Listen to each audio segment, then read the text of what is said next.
In the dying light of an ancient world, where the Mediterranean whispers secrets to crumbling marble, and the desert wind carries the perfume of frankincense and memory, there lived a queen whose very name would outlive empires. She was born where two worlds touched, the mystical realm of the pharaohs and the pragmatic dominion of Rome, a daughter of Alexandria, where the library's scrolls held all human knowledge and the lighthouse guided souls across dark waters.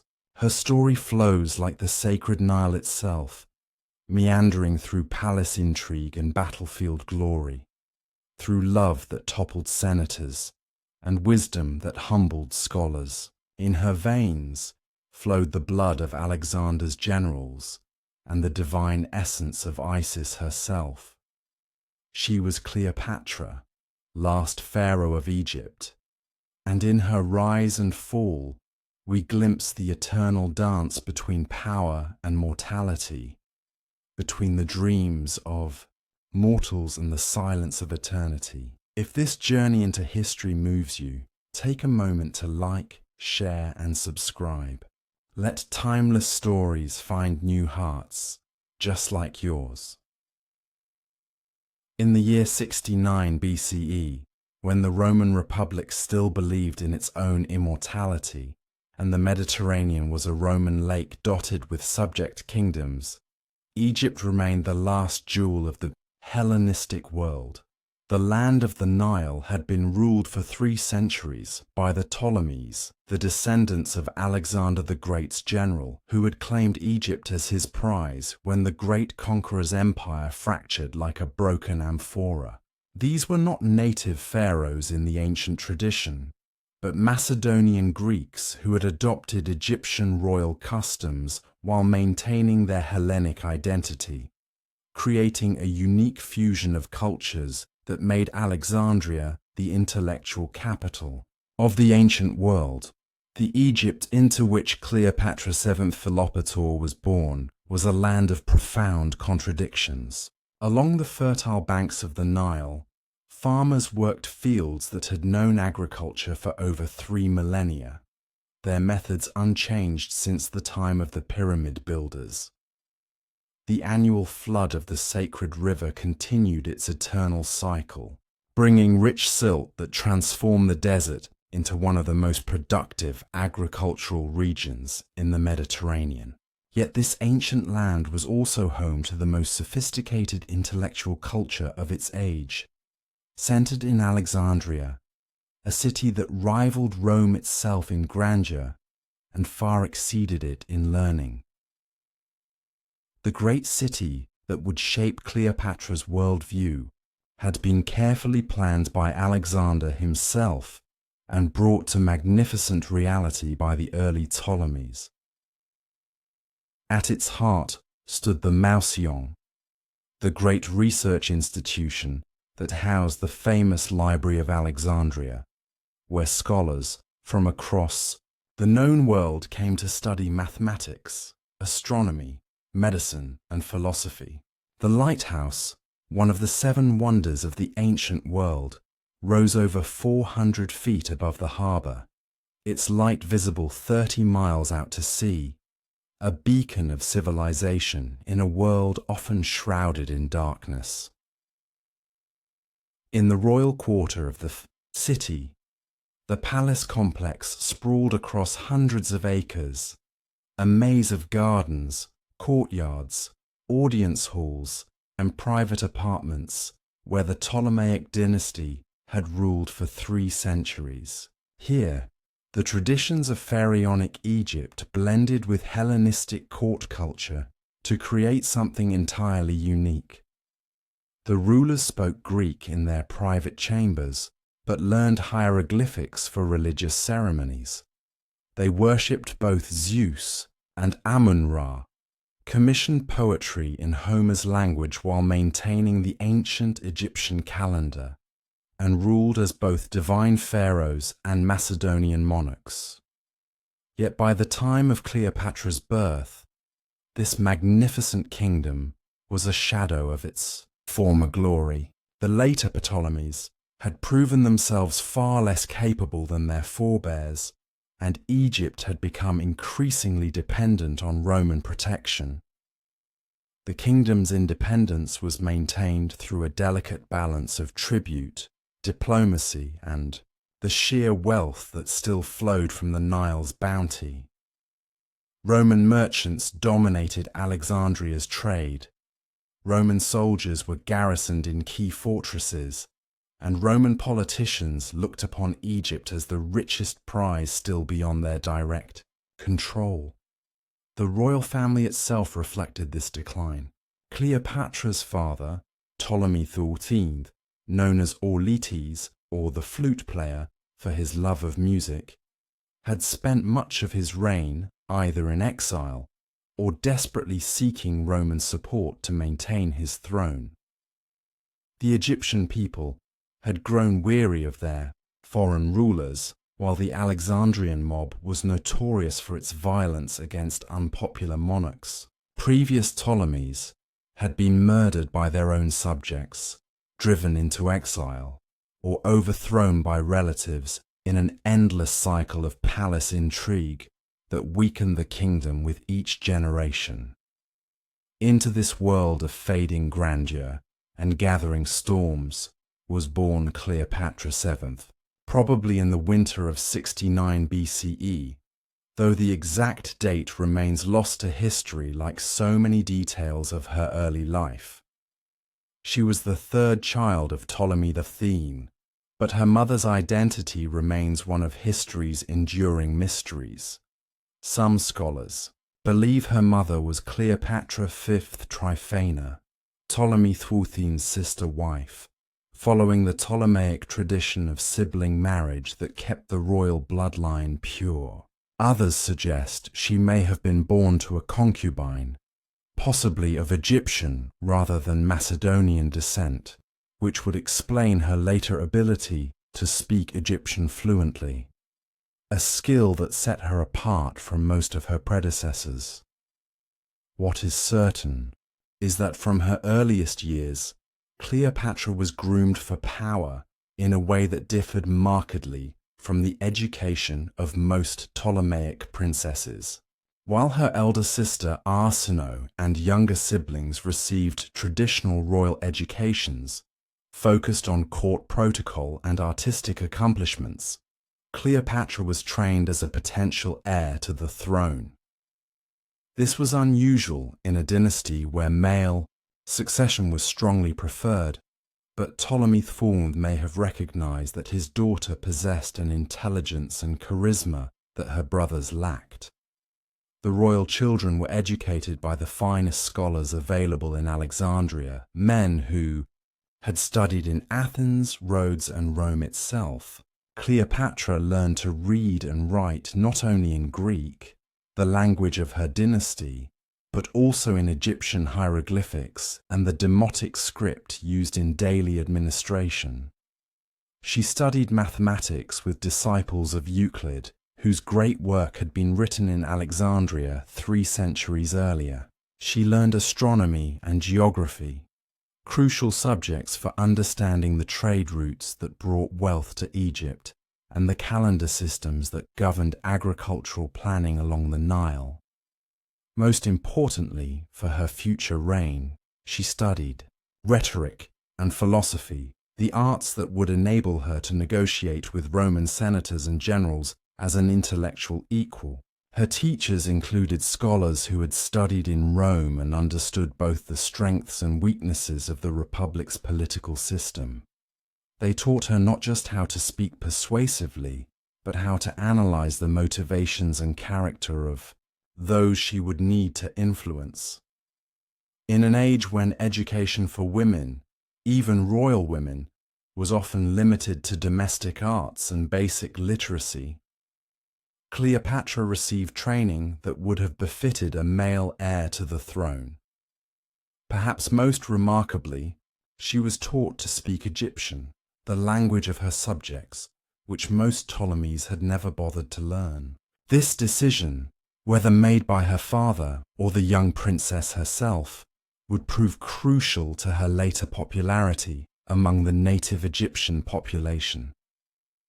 For 3 centuries, the Ptolemies had ruled Egypt as foreigners, governing through a Greek-speaking bureaucracy and maintaining their distance from the people they ruled. Cleopatra would be different. As she grew from childhood into adolescence, the political situation in Egypt became increasingly precarious. When Cleopatra was 11 years old, the people of Alexandria rose in revolt against her father's heavy taxation and subservience to Rome. Ptolemy the 15th was forced to flee to Rome, leaving his elder daughters Cleopatra VI and Berenice IV to rule, jointly as regents. For 3 years, Egypt was governed by these young women, while their father lived in exile, desperately seeking Roman support for his restoration. This period of civil war and uncertainty would have been formative for the young Cleopatra. She witnessed firsthand how quickly power could slip away and how dependent Egypt had become on Roman goodwill. She saw her sisters attempt to rule without their father's guidance, making both shrewd decisions and fatal errors as they tried to navigate the treacherous waters of Alexandrian politics. When Ptolemy XV finally returned in 55 BCE with Roman military support, he had his eldest daughter Berenice IV executed for treason, demonstrating the ruthless pragmatism that royal survival required. The Nile was Egypt's lifeline, and understanding its rhythms was essential to ruling the kingdom effectively. As Cleopatra matured into her teenage years, she would have made the traditional royal journey south along the Great River, visiting the ancient temples and cities that had defined Egyptian civilization for millennia. This journey was both a religious pilgrimage and a practical education in governance, teaching the future pharaoh to understand the land and people she would one day rule. The river that flowed past Alexandria was only the final chapter of a story that began in the highlands of Ethiopia and the lakes of Central Africa. For over 4,000 miles, the Nile carried the waters that sustained 30 million people in its valley and delta. Every year, as predictable as the movement of the stars, the river would begin to rise in late spring, reaching its peak flood in late summer before gradually receding to reveal fields enriched with fertile silt. This annual miracle had made Egypt the granary of the Mediterranean world and given its rulers wealth beyond the dreams of other ancient monarchs. But the river was more than just an economic resource. It was the very soul of Egyptian religion and culture. The ancient Egyptians believed that the Nile was the earthly manifestation of the heavenly river that flowed through the underworld, connecting the land of the living with the realm of the dead. The pharaoh was the earthly representative of Hapi, the god of the flood, and was personally responsible for ensuring that the river continued its annual cycle of renewal. This religious dimension of kingship would have been carefully explained to Cleopatra as she prepared for her future role as pharaoh. As her boat travelled southward from Alexandria, passing through the fertile delta, where the river branched into 7 channels before reaching the sea, Cleopatra would have seen the Egypt that most of her Ptolemaic ancestors had ignored. Here were the villages where farmers still used shadufs and other irrigation devices invented thousands of years earlier, where women still ground grain using stone mortars, where children played games that had entertained Egyptian youth since the time of the pyramids. These people, who formed the vast majority of Egypt's population, had remained largely unchanged by 3 centuries of Ptolemaic rule. The temples that dotted the riverbank told the story of Egypt's ancient glory. At Memphis, the old capital of the pyramid builders, Cleopatra would have paid homage to Ptah, the creator god, and visited the sacred Apis bull, a living god who was believed to be the soul of Ptah made manifest. At Thebes, the magnificent temple, complexes of Karnak and Luxor preserved the memory of the New Kingdom pharaohs who had conquered an empire stretching from Sudan to Syria. These monuments reminded her that she was the heir to a tradition far older and more glorious than the relatively recent achievements of Rome. Perhaps most significantly, during these river journeys, Cleopatra would have observed the delicate balance that sustained Egyptian agriculture. The irrigation systems that channeled the Nile's floodwaters to distant fields required constant maintenance and coordination among thousands of farmers. The calendar that predicted the flood's timing had to be carefully maintained, and the storehouses that preserved grain during the river's low season needed competent administration. Effective rule in Egypt required not just political skill, but genuine understanding of agricultural science and hydraulic engineering. The wealth that flowed from this agricultural abundance was staggering even by Roman standards. Egypt produced enough grain to feed Rome itself for 4 months of every year, and the royal monopolies on linen, papyrus, and glass generated revenues that exceeded those of most entire kingdoms. The Ptolemies had also controlled the Red Sea trade routes that brought spices, silk, and precious stones from India and the Far East, making Alexandria not just a center of learning, but one of the great commercial hubs of the ancient world. Yet, Cleopatra would have learned that this wealth came with responsibilities that her more recent predecessors had often neglected. The pharaoh was expected to ensure that the flood came on time, that the irrigation systems functioned properly, and that enough grain was stored to survive lean years. When floods were insufficient or excessive, when locusts destroyed crops, or when disease struck the herds, the people looked to their ruler for salvation. A pharaoh who could not provide for the people's welfare would not long retain their loyalty, no matter how many Roman legions supported the throne. As Cleopatra entered her late teens, the Byzantine intricacies of Ptolemaic court life shaped her understanding of power in ways that would define her entire reign. The royal palace in Alexandria was a world unto itself, where whispered conversations in marble corridors could determine the fate of kingdoms, and where siblings were as likely to be rivals as allies. Here, surrounded by eunuch servants, Syrian guards, and Greek courtiers, the future queen learned the delicate art of survival in a dynasty notorious for fratricide and betrayal. The Ptolemaic tradition of sibling marriage had been instituted to preserve the purity of royal blood, but it had created a court culture where family relationships were inextricably entangled with political calculations. Brothers and sisters were potential co-rulers, spouses, and threats to the throne, sometimes simultaneously. Cleopatra's own siblings represented various paths her future might take. Her elder sister Arsinoe IV possessed ambition and intelligence that could make her either a valuable ally or a dangerous rival, while her younger brothers Ptolemy III and Ptolemy XIV were being groomed as potential co-rulers in the traditional Ptolemaic fashion. The palace bureaucracy that surrounded the royal family was dominated by powerful figures whose loyalty could never be taken for granted. The chief eunuch who controlled access to the royal presence, the general who commanded the palace guard, the minister who oversaw the kingdom's finances.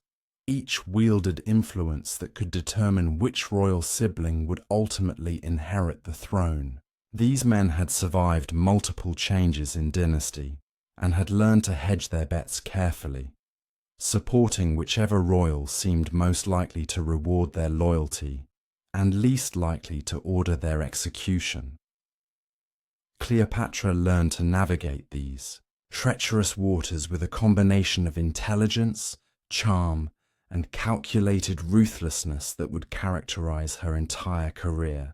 Unlike many of her predecessors, she made it her business to understand the motivations and loyalties of everyone around her, from the lowest palace servants to the most powerful ministers. She cultivated relationships carefully, never revealing more of her intentions than necessary, while gathering information about potential allies and enemies with the patience of a skilled hunter. The education she received during these years went far beyond formal lessons in rhetoric and mathematics.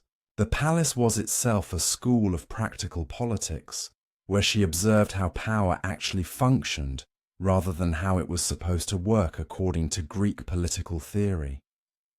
She watched her father manage the competing demands of the Roman Senate, the Alexandrian mob, the native Egyptian priesthood, and his own ambitious relatives. She saw how a show of weakness could invite rebellion, while excessive strength could provoke a backlash that might prove equally fatal. Perhaps most importantly, she learned to read the subtle signs that revealed when political alliances were shifting. In a court where direct confrontation was rare but poisoned wine was not unknown, survival depended on anticipating threats before they materialized. The courtier who seemed slightly less deferential than usual, the minister who asked unexpected questions about troop movements, the foreign ambassador who arrived without prior announcement, all these might signal changes in the larger political landscape that required immediate attention. During this period, Cleopatra also began to develop the network of personal loyalties that would sustain her through the crises of her later reign. She identified capable individuals among the palace staff and military officers who seemed genuinely devoted to Egypt's welfare rather than merely their own advancement. These included both ethnic Greeks and native Egyptians, for she understood that her dynasty's survival might depend on bridging the cultural divide that had separated rulers from subjects for 3 centuries. The arrival of Roman visitors at court provided additional lessons in the exercise of power. Julius Caesar had visited Egypt during her childhood, and Cleopatra would have observed how her father balanced the need to show respect for Roman power with the requirements of maintaining royal dignity. She learned to distinguish between Romans who genuinely understood Egypt's importance to their republic and those who saw it merely as a source of wealth to be exploited.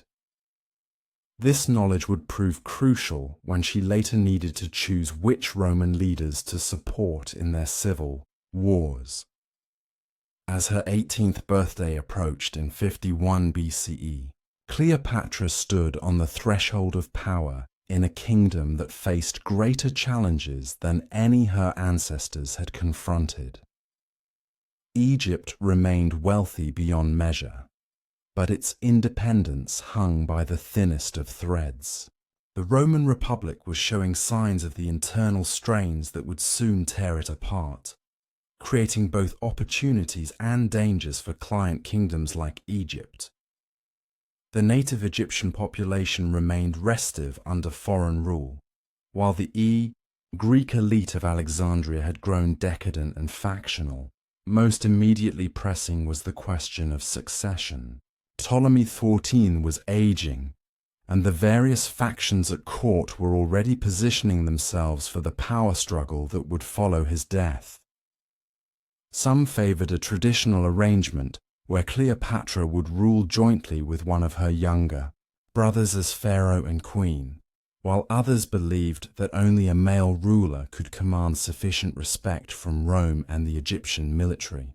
Still others whispered that perhaps it was time for the dynasty to end entirely, allowing Egypt to be annexed directly by Rome as previous client kingdoms had been.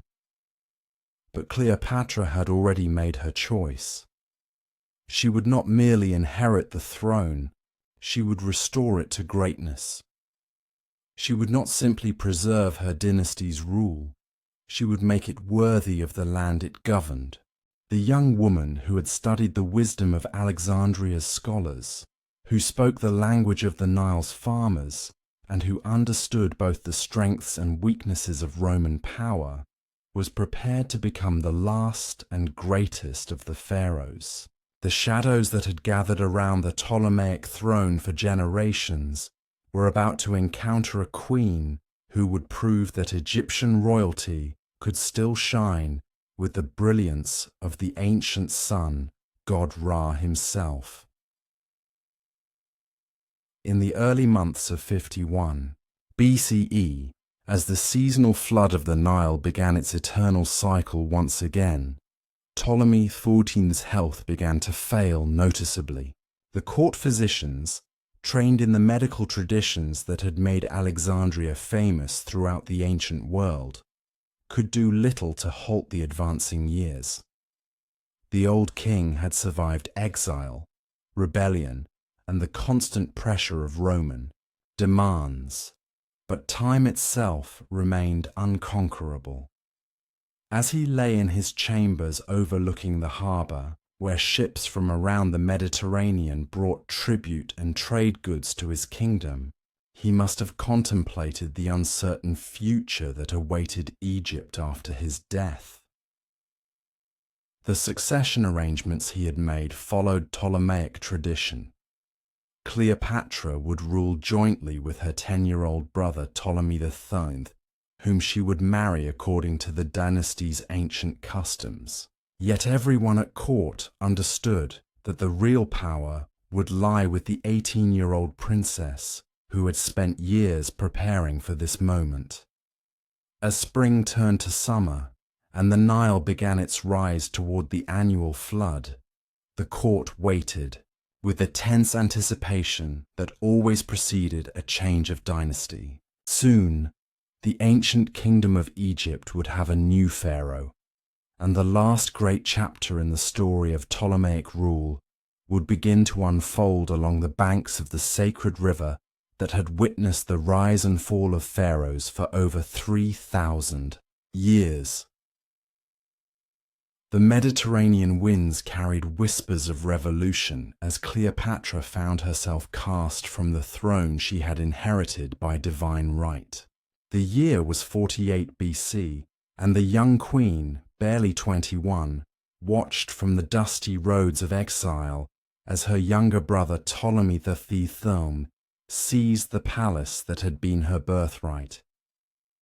The golden serpent crown of the pharaohs now rested upon a boy's head, guided by the trembling hands of his advisors who feared the Romans more than they respected the gods. From the eastern borders of Egypt, where the desert met the sea, Cleopatra gathered what remained loyal to her name. The Bedouin tribes remembered her mother's kindness, and the merchants who had prospered under her brief rule whispered prayers for her return. She was no ordinary exile.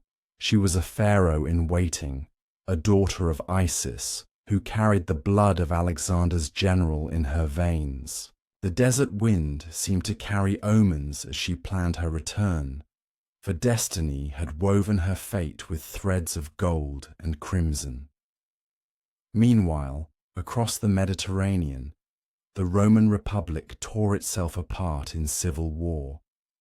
Julius Caesar and Pompey, the great, once allies, now bled the world with their ambitions.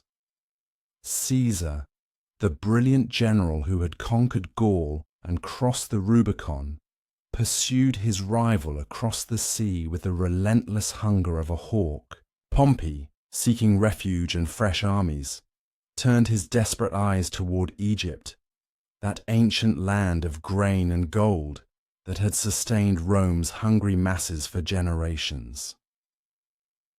The boy king Ptolemy III and his advisors faced an impossible choice.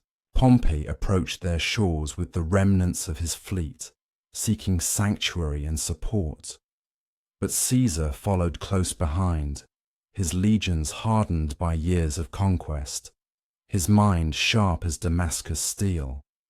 The advisors whispered in shadowed halls, weighing gold against blood, alliance against destruction. In their fear and cunning, they chose what they believed was the path of wisdom. They would present Caesar with the head of his enemy as a gift, buying peace with betrayal. When Pompey's ship touched the shores of Alexandria, Egyptian soldiers waited with smiles of welcome that masked the daggers beneath their cloaks. The great Roman general, who had been called Magnus for his victories, walked onto the sand of Egypt and into the trap that awaited him. His blood soaked into the ancient earth as the boy king's servants severed his head, believing they had purchased Caesar's favor with this grotesque offering. But they had misjudged the character of Julius Caesar entirely. When the Roman general arrived in Alexandria days later, expecting to capture his rival alive, he was instead presented with Pompey's severed head and signet ring. Caesar, who had fought against Pompey but still respected him as a fellow Roman, wept at the sight. This was not how great men should meet their end, murdered by foreign hands, betrayed by those who sought to curry favor. The seeds of anger took root in Caesar's heart that day. Anger that would bloom into consequences the Egyptians had not foreseen. Caesar established himself in the royal palace of Alexandria, officially to settle the dispute between the royal siblings, but truly to secure Egypt's wealth for Rome's treasury.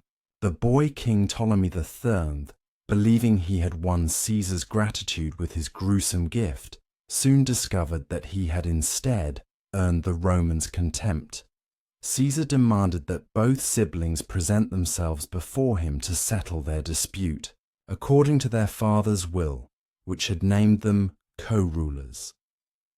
This command reached Cleopatra in her exile, carried by loyal servants who still moved like shadows through the palace corridors. The queen understood immediately that this was her moment, not just to reclaim her throne, but to forge an alliance that could reshape the balance of power in the ancient world. She was no longer the frightened girl who had fled Alexandria months before. The desert had hardened her resolve, and the wisdom of her ancestors flowed through her mind like the Nile's eternal current. The plan she conceived was born of desperation and genius in equal measure. She could not simply walk through the palace gates. Her brother's guards would cut her down before she could speak a word. But she possessed something more powerful than armies: her intelligence, her beauty, and her understanding of how great men's minds worked. She would reach Caesar not as a supplicant begging for aid, but as a mysterious gift that would capture his imagination. Under the cover of night, when Alexandria's white marble buildings gleamed like bones in the moonlight, a small boat approached the palace harbour. In it sat Apollodorus, Cleopatra's most trusted servant, a young Sicilian whose loyalty had been tested in the fires of exile. Beside him lay what appeared to be a merchant's cargo, a magnificent carpet bound with golden rope, the kind of luxury item that constantly flowed through Alexandria's markets. The guards at the palace harbour barely glanced at the servant and his burden. They had seen countless such deliveries: carpets, silks, spices, all the treasures of the East that filled the pharaoh's storerooms. Apollodorus explained that he brought a gift for the Roman general, a carpet of such exquisite workmanship that it was worthy of Caesar's attention. The guards, their minds dulled by routine and wine, waved him through the marble corridors of the palace, past the statues of ancient pharaohs and the painted walls that told stories of gods and kings. Apollodorus carried his precious burden.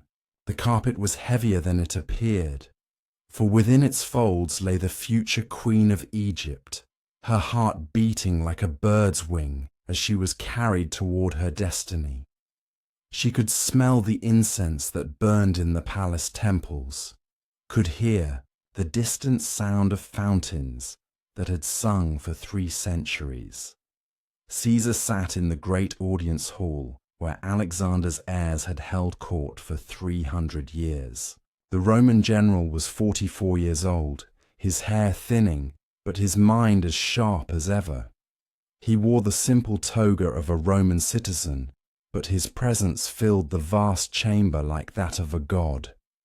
Maps and scrolls covered the tables around him, reports from his legions, dispatches from Rome, inventories of Egypt's incredible wealth. When Apollodorus requested an audience to present his master's gift, Caesar barely looked up from his correspondence. He had received dozens of such offerings since arriving in Alexandria. Gold, jewels, exotic animals, all the desperate bribes of a conquered people. But something in the young servant's manner caught his attention that spoke of greater significance than a simple commercial transaction. "Unroll your carpet," Caesar commanded, his voice carrying the authority that had commanded legions across 3 continents. Let us see what marvel the merchants of Alexandria would offer to Rome. What happened next became legend, though the truth was perhaps even more extraordinary than the tales that would be told for centuries. Apollodorus carefully untied the golden cords that bound the carpet, then began to unroll it across the marble floor. The carpet was indeed magnificent. Silk and wool woven with threads of gold, depicting scenes of Egyptian gods and goddesses in their eternal dance. But as the carpet unrolled, something far more precious than any textile revealed itself. From within the rich folds emerged a young woman of such striking beauty and bearing that Caesar's breath caught in his throat. She was dressed in a simple white chiton that somehow made her seem more regal than if she had worn a crown. Her dark hair fell in waves around her shoulders, and her eyes, those famous eyes that would be remembered by poets for millennia, met Caesar's gaze with a mixture of defiance and invitation. This was Cleopatra VII Philipata, last pharaoh of Egypt, risen like Venus from the waves or Isis from the sacred waters of the Nile. She stood with the grace of a goddess and the confidence of a queen, though she possessed neither army nor throne at that moment. What she possessed was infinitely more valuable, an intelligence that could match Caesar's own, and a beauty that legends would be built upon. "Great Caesar," she said, her voice carrying the musical accent of Macedonian Greek that had been the language of her family for 3 centuries. "I am Cleopatra, rightful pharaoh of Egypt, daughter of Ptolemy XIII, chosen of Isis, beloved of Ra. I come before you not to beg for mercy, but to offer you alliance." Caesar, who had seen the most beautiful women of Rome and Gaul, who had commanded the loyalty of senators and the love of goddesses, found himself completely captivated. Here was a woman who dared to smuggle herself into his presence wrapped in a carpet, who spoke not of submission but of partnership, who carried herself like the incarnation of the goddess she claimed to represent. The Roman general rose from his chair, his calculating mind already working through the implications of this extraordinary moment. The young woman before him was everything her brother was not. Intelligent, charismatic, bold enough to risk her life on a gesture that was part desperation and part theatrical genius. In that instant, Caesar made a decision that would change the course of history. "Rise, Cleopatra of Egypt," he said, though she was already standing. "Let us speak of this alliance you propose." What followed was a conversation that lasted through the night. Two brilliant minds circling each other like dancers, testing strengths and weaknesses, seeking advantage while recognizing worthy opposition. Cleopatra spoke of Egypt's ancient wisdom, its vast wealth, its strategic position controlling the grain that fed Rome's masses. Caesar spoke of Rome's power, its legions that had conquered the world, its need for stable allies in an unstable age. But beneath the diplomatic language, something else was happening. Caesar found himself genuinely impressed by the young queen's intelligence and courage. She had studied philosophy and mathematics, spoke 9 languages, and understood statecraft with an intuition that most politicians never achieved. For her part, Cleopatra recognized in Caesar a man whose ambition matched her own, whose vision extended beyond mere conquest to the reshaping of the world itself. As dawn broke over Alexandria, painting the harbour waters gold and purple, Caesar had made his decision. He would support Cleopatra's claim to the throne, but not merely as a favour to a beautiful woman. He recognized in her a partner who could help him achieve his own dreams of empire, a Egypt ruled by a strong ally, rather than a weak puppet.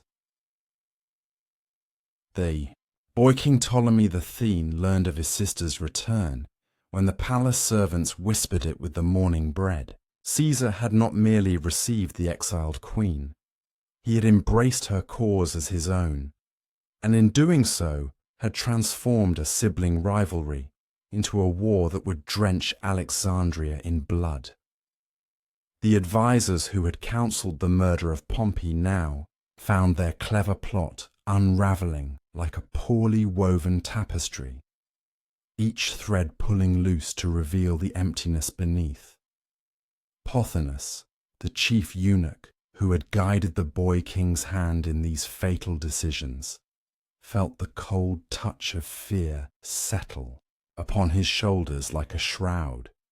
He had believed himself the puppet master of Egypt, moving kings and queens like pieces on a board game, but he had not accounted for the magnetic pull of true greatness, the way exceptional souls recognize and draw together across the chaos of lesser mortal schemes. In the palace halls where Cleopatra had once again taken her rightful place, she and Caesar walked together like equals, their conversations flowing from Greek to Latin and back again as easily as the Nile's waters flowed to the sea.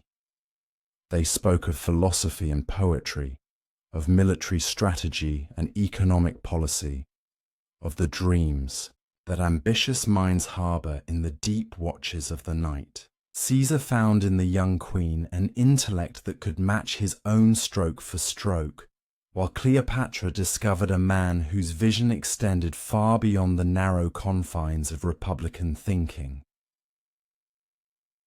The Roman general had initially come to Egypt as a creditor collecting debts, but he now saw possibilities that excited his imagination far more than mere tribute.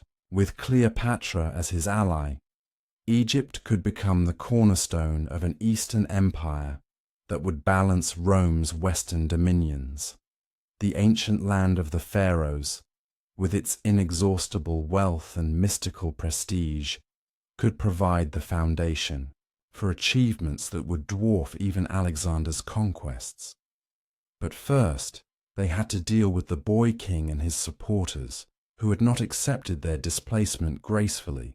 Ptolemy XIII's advisors, led by the cunning Pothinus and the ambitious general Achillas, began to gather their forces for a war they knew they could not avoid.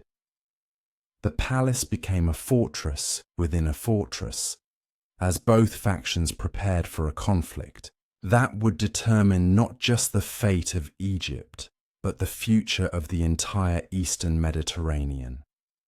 Caesar's position was precarious in those early days. He had perhaps 4,000 legionaries with him, veteran soldiers, but vastly outnumbered by the Egyptian forces that Achillas was assembling.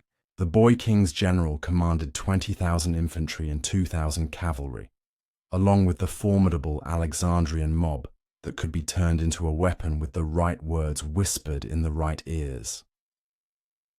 Yet Caesar had faced worse odds before.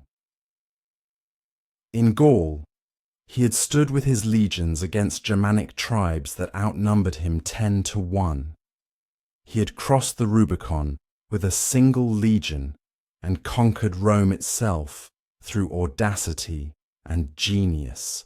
Most importantly, he now had Cleopatra beside him, and the young queen commanded loyalties that no foreign general could ever hope to inspire. The common people of Alexandria, who had suffered under the boy king's weakness and his advisors' greed, began to remember why they had loved Cleopatra during her brief earlier reign. She was Isis incarnate, the mother goddess who would restore prosperity to the land. She spoke their language, not just Egyptian, which even her ancestors had neglected to learn, but the deeper language of understanding what it meant to be hungry, to be oppressed, to hope for something better than mere survival.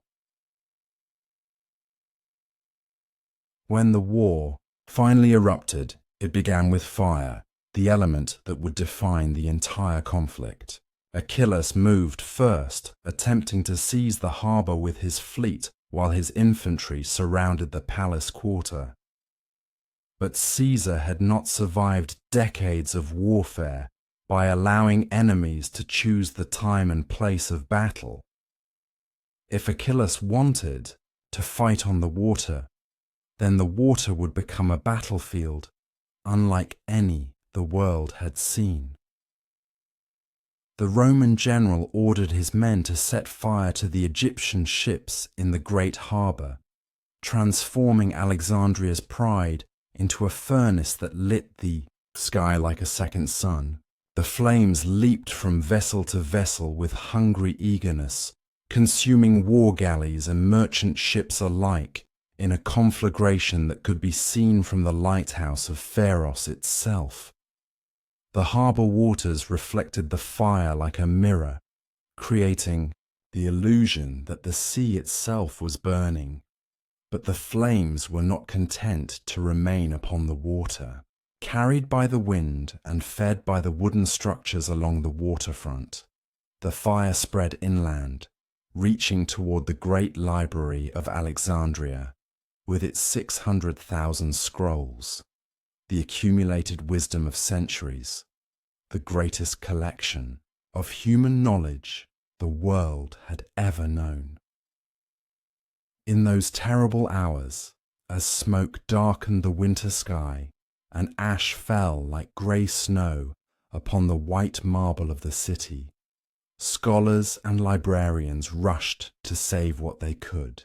They formed human chains, passing precious manuscripts from hand to hand, carrying the works of Euclid and Archimedes, of Sappho and Sophocles, away from the approaching flames. Some treasures were saved, loaded onto carts and carried to safety in temples and private houses, but much was lost forever. Entire works of literature, scientific treatises, historical records that could never be replaced or reconstructed. Cleopatra wept as she watched the fire consume part of her ancestors' greatest achievement. The library had been the symbol of Alexandria's intellectual supremacy, the reason why scholars and philosophers travelled from across the known world to study in her city. Now it burned because of a war she had been forced to fight, because her brother's advisors had chosen Roman gold over Egyptian independence. Caesar placed his hand upon her shoulder as they stood together on the palace balcony, watching the distant glow of the fires. "Knowledge is not destroyed by flame," he told her, his voice gentle despite the hardness of his features. "It lives in the minds of those who carry it forward. We will rebuild what was lost and create something even greater." The Queen turned to look at him, seeing in his eyes the same hunger for greatness that burned in her own heart. This was not just comfort he offered, but a promise, a vision of what they could accomplish together if they survived the trials ahead. The fire that consumed part of Alexandria's past would become the forge in which they would create their shared future.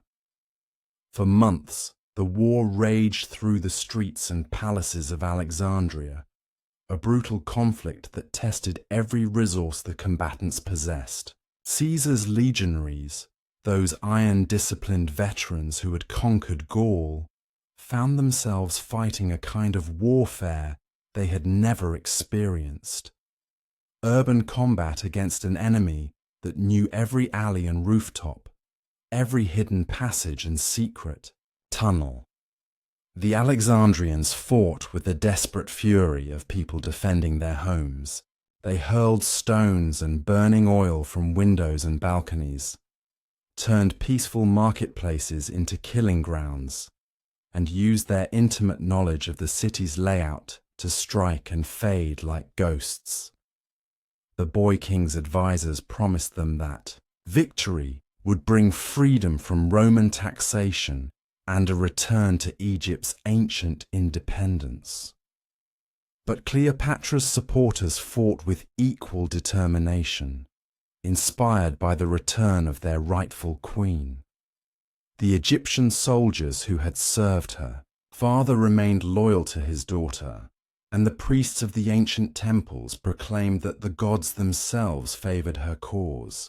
Most crucially, the common people of Alexandria began to understand that their choice was not between Egyptian and Roman rule, but between wise government and corrupt incompetence.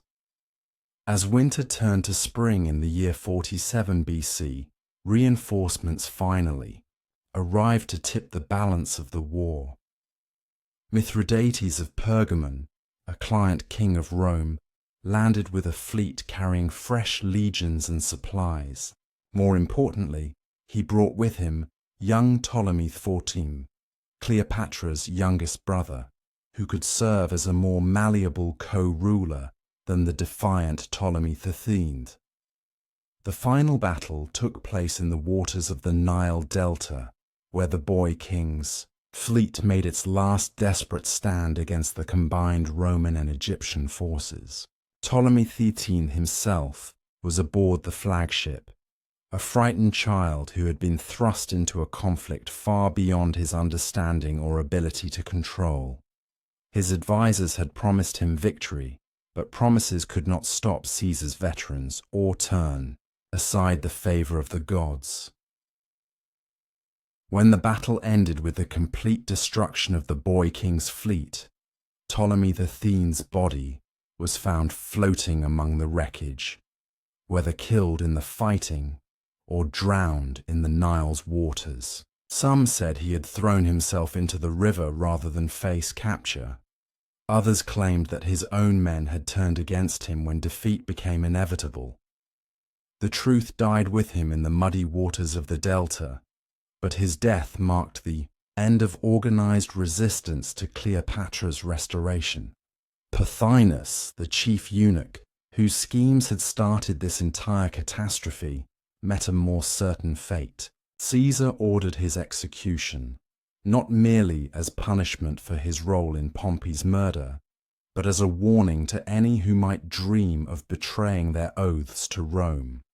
The man who had believed himself the true power behind Egypt's throne died quietly, in a palace courtyard, his blood soaking into stones that had witnessed the deaths of countless other would-be kingmakers. With her enemies dead or fled, Cleopatra stood once again as undisputed pharaoh of Egypt. But she was no longer the young girl who had been driven into exile 18 months before. The war had tested her courage and resolve, while her alliance with Caesar had shown her possibilities she had never imagined. She was now a queen in the fullest sense, a woman who had proven her worthiness to rule through trials of fire and blood. Caesar too had been changed by their partnership. The brilliant general who had conquered Gaul and crossed the Rubicon discovered in Cleopatra an equal whose mind could match his own. She was not merely beautiful, though her beauty was legendary, but intelligent, educated, and possessed of a will as strong as his own. Together, they began to dream of achievements that neither could accomplish alone. As spring blossomed along the Nile in 47 BC, the two lovers took a journey that would become as famous as their first meeting. Cleopatra invited Caesar to sail with her up the sacred river to see the ancient monuments that had stood since the dawn of civilization. It was both a pleasure cruise and a display of royal power. Hundreds of vessels following the Queen's magnificent barge, carrying courtiers and servants, musicians and dancers, all the pageantry of pharaonic majesty. For Caesar, who had seen the wonders of Rome and Gaul, the journey up the Nile was a revelation. He stood beside Cleopatra on the golden deck of her barge, watching the ancient temples and monuments pass by like a dream made visible. Here were the pyramids of Giza, those monuments to eternity that had already been ancient when Romulus founded Rome. Here were temples older than Troy, statues that had gazed upon the desert sands for millennia. The Queen served as his guide to mysteries that Roman minds could barely comprehend.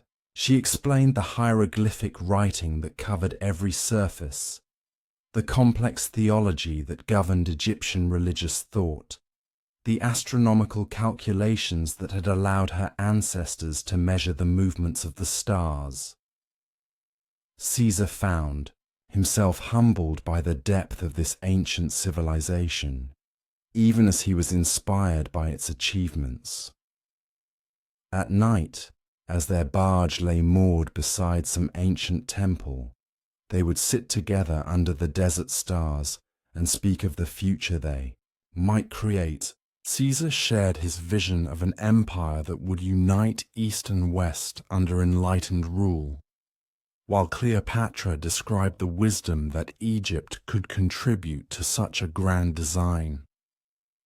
They were no longer merely allies of convenience, but partners in a dream that seemed to grow more magnificent with each passing day. It was during this magical journey that Cleopatra conceived the child who would bind their fates together forever. As the barge drifted past monuments to ancient pharaohs who had ruled when the world was young, new life began to grow within the last pharaoh of Egypt. The child would be called Caesarion, Little Caesar, and his birth would represent both the promise and the tragedy that lay ahead for his extraordinary parents. The golden barge that had carried dreams now drifted empty upon the Tiber's darkening waters, its silken sails folded like the wings of sleeping phoenixes. Caesar's blood had barely dried upon the marble steps of Pompey's theatre when whispers began to flow through Rome's serpentine streets, whispers that would reach Alexandria faster than any messenger's horse, carried on winds that knew no borders and respected no crown. Cleopatra felt the tremor of destiny before the official word arrived. She had been walking through the gardens of her Roman villa at dawn, her fingers trailing through fountain waters that caught the early light like scattered diamonds, when something in the air shifted. The very birds seemed to pause their mourning. Songs and the cypress trees stood more still than stone. It was as if the world itself had drawn a breath and forgotten to release it. When Marcus Antonius appeared at her gates 3 hours past sunrise, his face bearing the weight of catastrophe, she already knew. The Queen of Egypt had learned to read the language of silence, to hear the stories that men's eyes told before their lips could form the words. Antony's hands shook as he spoke, not from fear, but from the magnitude of what had been broken. Not just a man, but an era, not just a leader, but the very architecture of power itself. The Ides have claimed him, Antony whispered, his voice carrying the hollow echo of marble halls where Caesar's laughter would never again ring out. Brutus and Cassius and their band of righteous murderers have delivered the Republic from its way. Tyrant. The words fell between them like stones into still water, each ripple carrying implications that would reshape the Mediterranean world. Cleopatra received the news with the stillness of a statue carved from Pentelic marble, her face revealing nothing of the earthquake that shook her soul. Caesar had been more than lover, more than ally. He had been the bridge between her ancient kingdom and the rising power of Rome, the key that had unlocked doors no Egyptian queen had ever thought to pass through. Now that bridge lay in ruins, its stones scattered by the daggers of men who called themselves liberators, but understood nothing of the delicate balance they had destroyed. In the silence that followed Antony's words, Cleopatra's mind moved with the swift precision of a master strategist surveying a battlefield suddenly transformed. The Roman civil wars that had seemed distant storms now roared toward her shores with the fury of unleashed titans. She was alone in Rome, surrounded by senators who had tolerated her presence only for Caesar's sake, in a city where Egyptian gold could not purchase what Caesar's protection had freely given. She gathered her household with the quiet efficiency of a general preparing for siege. No tears marked her cheeks, no hysteria colored her commands. The pharaohs had faced the collapse of kingdoms before, had watched the rise and fall of dynasties older than Roman memory. She was the blood of Alexander, the heir of the Ptolemies, and in her veins flowed the patience of the Nile itself, capable of devastating floods, but also of enduring drought until the seasons turned favorable once more. Within the day, her ships were prepared for departure. She would not linger in Rome to witness the chaos that would surely follow, would not remain to be caught in the web of alliances and betrayals that already began to form around Caesar's still warm corpse. The Queen of Egypt had learned survival's first lesson in her father's court.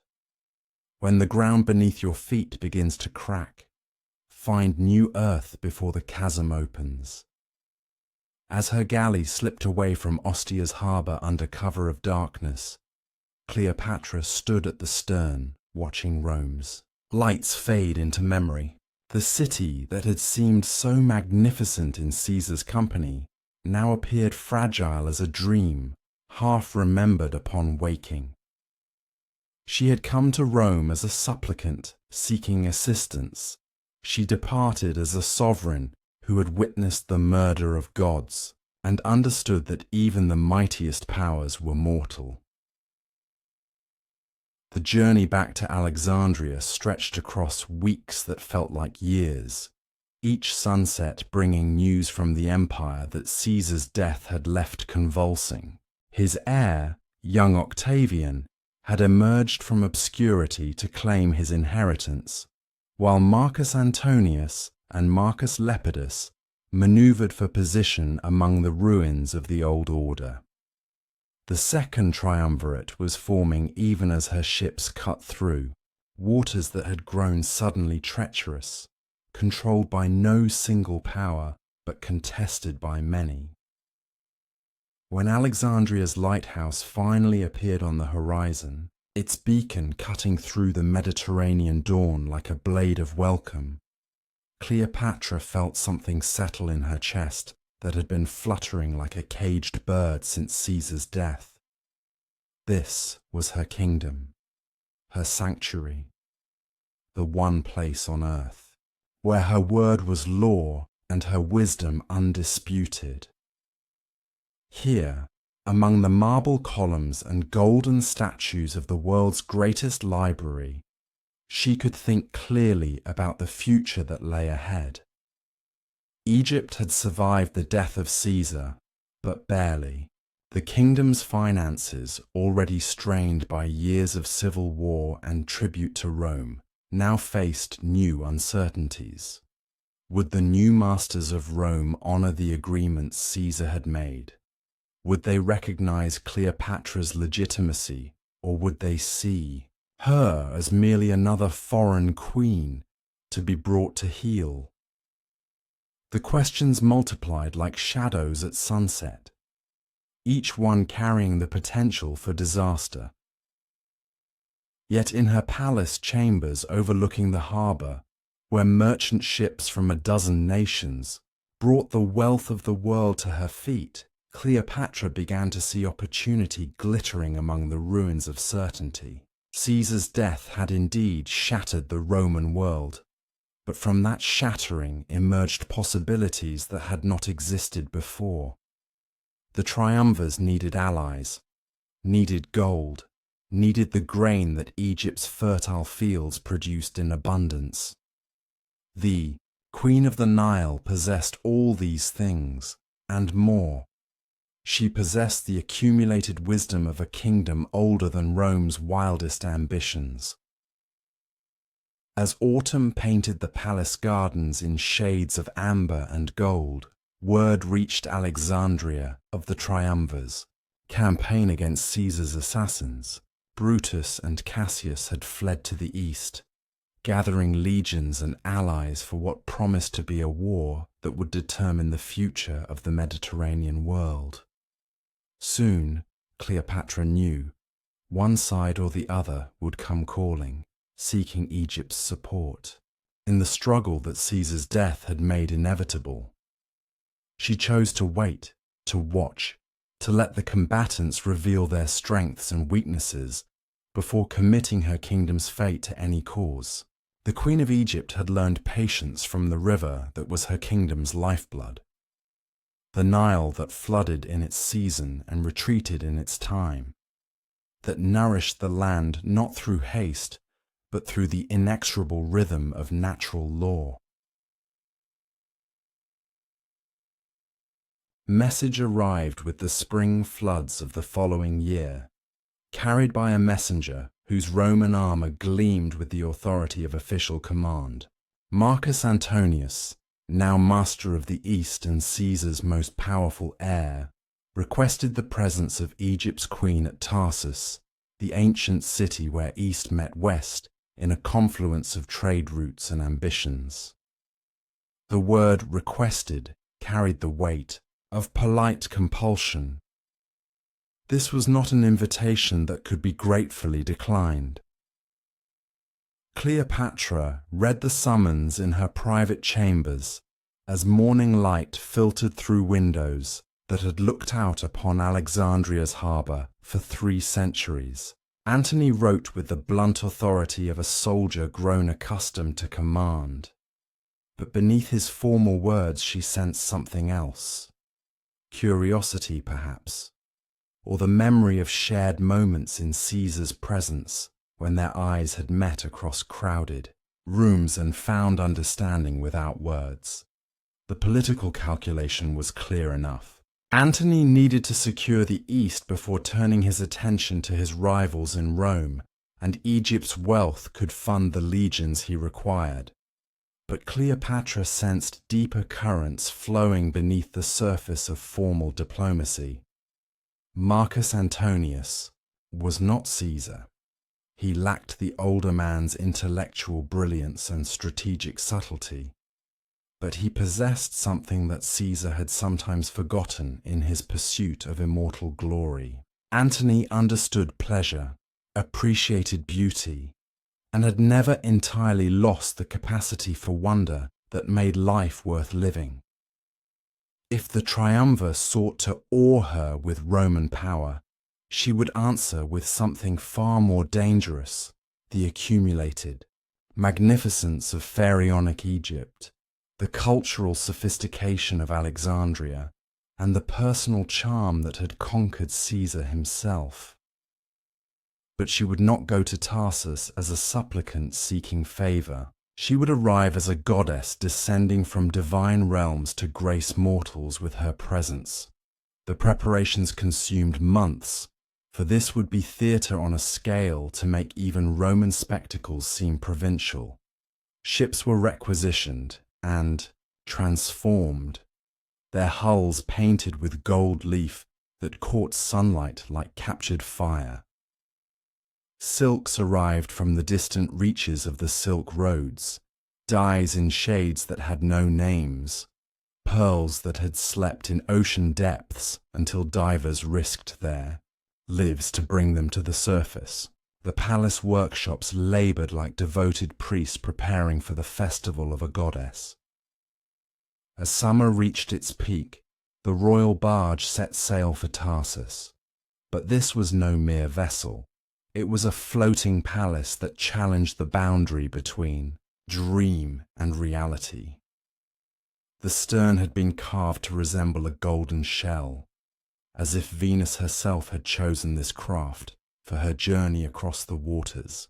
Purple sails billowed overhead, their fabric worth more than most kingdoms' annual revenues, while silver oars kept time to music that drifted across the waves like incense on a summer breeze. Cleopatra reclined beneath a canopy woven from cloth of gold, dressed as Aphrodite in robes that seemed spun from sunset itself. Beautiful youths stood around her like cupids come to life, waving fans of peacock feathers that stirred air heavy with the perfume of a dozen different flowers. Every detail had been calculated to blur the line between earthly ruler and divine being, to present not merely a queen, but a goddess choosing to walk among mortals for her own mysterious purposes. Word of the barge's approach spread through Tarsus like wildfire through dry grass. Citizens abandoned their daily labours to crowd the riverbanks, watching in wonder as what seemed like a scene from the golden age of myths materialized before their eyes.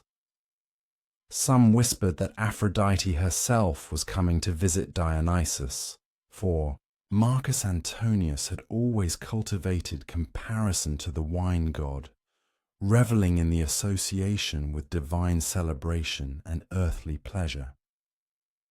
Antony had intended to receive the Egyptian queen with appropriate ceremony in the market square, surrounded by the symbols of Roman authority and the disciplined ranks of his legions.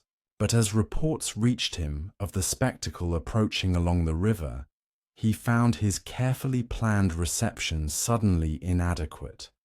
How could Roman dignity compete with divine pageantry? How could mortal pomp match the theatre of the gods themselves? Instead, He found himself drawn to the harbour like every other citizen of Tarsus, compelled by a curiosity that overcame political calculation. Marcus Antonius had seen triumphs in Rome, had witnessed the greatest spectacles that human ingenuity could devise, but nothing had prepared him for the vision that now approached through the afternoon haze. The barge seemed to float not upon water, but upon air itself, as if the laws that governed ordinary vessels had been suspended in honour of its divine passenger. When Cleopatra finally stepped ashore, the very air seemed to shimmer around her. She moved with the fluid grace of water flowing downhill, her presence transforming the mundane harbour into a stage worthy of the greatest dramas. Every gesture was poetry, every glance a carefully crafted verse in the epic she was composing.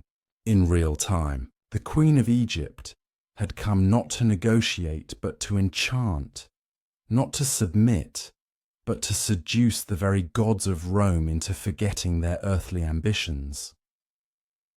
Their first meeting took place in a pavilion hastily erected near the water's edge, its Roman columns and eagles suddenly seeming austere beside the flowing beauty that had emerged from Egypt's royal barge. Antony, accustomed to the deference of client kings and the calculated flattery of courtiers, found himself facing something unprecedented, a woman who was simultaneously monarch, goddess, and the most captivating presence he had ever encountered.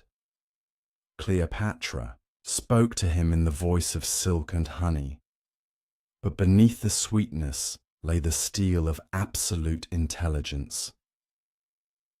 She understood men like Antony, soldiers who had won their power through strength and courage, but had never entirely lost their appreciation for beauty and pleasure. She offered him partnership instead of submission, alliance instead of mere tribute, and in her eyes he glimpsed possibilities that extended far beyond the mundane business of tax collection and troop levies.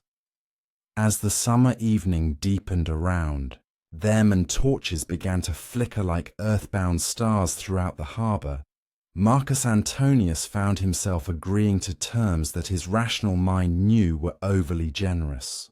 But rationality had little power when faced with the accumulated magic of 3 centuries of Ptolemaic sophistication wielded by a woman who had learned statecraft at Caesar's side and charm at the feet of the world's greatest teachers. When negotiations concluded with agreements that secured Egypt's independence while binding her fate to Antony's rising star, both participants understood that something more than political alliance had been forged in the space between sunset and moonrise. The Queen of Egypt had come to Tarsus seeking security for her kingdom. She departed having awakened something in the triumvir's soul that would reshape the destiny of the Mediterranean world. That evening, as stars began their ancient dance above Tarsus harbour, Cleopatra invited Marcus Antonius to dine aboard her barge, and in doing so transformed a simple meal into legend. The invitation itself was delivered by a boy dressed as Eros, his words perfumed with the promise of pleasures that exceeded mere political necessity. Antony, who had dined with emperors and feasted in the palaces of kings, found himself unprepared for the sensory symphony that awaited him on Egyptian waters. The barge had been transformed into a floating paradise that challenged the boundary between earthly feast and divine celebration. 12 different kinds of roses carpeted the deck in layers of crimson, white, and gold, their petals knee-deep in places, releasing fragrance that made the very air intoxicating. Golden lamps hung from every surface like captured stars, their light reflecting off silver and crystal until the night itself seemed to glow with inner fire. Musicians played upon instruments crafted from ivory and precious metals, their melodies, weaving together strands of Egyptian mysticism and Greek sophistication into harmonies that had never been heard before and would never be heard again. The music seemed to emanate from the very walls and waters, as if the barge itself had been transformed into a cosmic instrument tuned to frequencies that touched the soul directly. The feast that followed challenged every conception of what mortal luxury could achieve. Each course arrived as if conjured from air. Peacocks roasted in their own plumage and stuffed with spices from the edges of the known world. Fish from the sacred pools of temple complexes. Fruits that had ripened in gardens where Alexander himself had once walked. Wine flowed from amphorae, older than Rome itself, each vintage carrying the accumulated wisdom of grapes that had absorbed sunlight across centuries of Egyptian summers. But it was Cleopatra herself who provided the feast's true magnificence. She reclined upon cushions that had been woven from threads of pure gold. Her beauty, enhanced by cosmetics, that transformed her into a living work of art. Her eyes, lined with kohl that caught the lamplight like captured midnight, seemed to hold depths that no Roman had ever fathomed.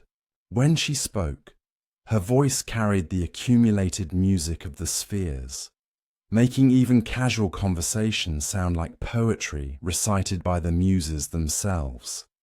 Antony, for all his experience with Roman banquets and their calculated displays of wealth, found himself entering a realm where luxury transcended mere ostentation and approached the sacred. This was not simply a meal, but a ritual, not mere entertainment, but initiation into mysteries that predated the founding of Rome by millennia. With each course, each cup of wine, each exchange of glances across the rose-scattered deck, he felt himself being drawn deeper into a world where Egyptian sophistication met Greek learning and produced something that elevated the human spirit beyond its ordinary limitations. As the night progressed, their conversation ranged across topics that no Roman general had ever discussed with a client monarch. They spoke of poetry and philosophy, of the nature of power and the burden of rule, of dreams that extended beyond the mere conquest of territory into the realm of cultural transformation. Cleopatra revealed herself to be not merely beautiful, but brilliant, not simply charming, but genuinely wise, in ways that encompassed both practical statecraft and the deeper questions that had occupied human minds since consciousness first flowered in the ancient world. Antony found himself confessing ambitions he had never voiced to anyone, sharing fears that he had hidden even from his closest advisors. In Cleopatra's presence, the masks that politics required seemed unnecessary, even foolish. She listened with the attention of someone who genuinely understood the weight of absolute authority, the loneliness that came with power that others could never truly comprehend or share. When dawn finally began to paint the eastern horizon with shades of rose and gold, the triumvir realized that something fundamental had shifted in his understanding of what life could offer. He had spent his career among men who measured success in terms of territories conquered and enemies defeated. But here on this barge floating between Egypt and Asia, he had glimpsed possibilities that rendered such achievements somehow small and temporary. Cleopatra walked him to the barge's edge as morning light transformed the waters of Tarsus harbor into a mirror that reflected sky and dreams with equal clarity. Her final words that night carried the weight of prophecy. Great men shape their times, Marcus Antonius, but the greatest transcend time itself. Choose your legacy with care, for the gods are watching. As his own vessel carried him back to shore, Antony found those words echoing in his mind like music that refuses to be forgotten.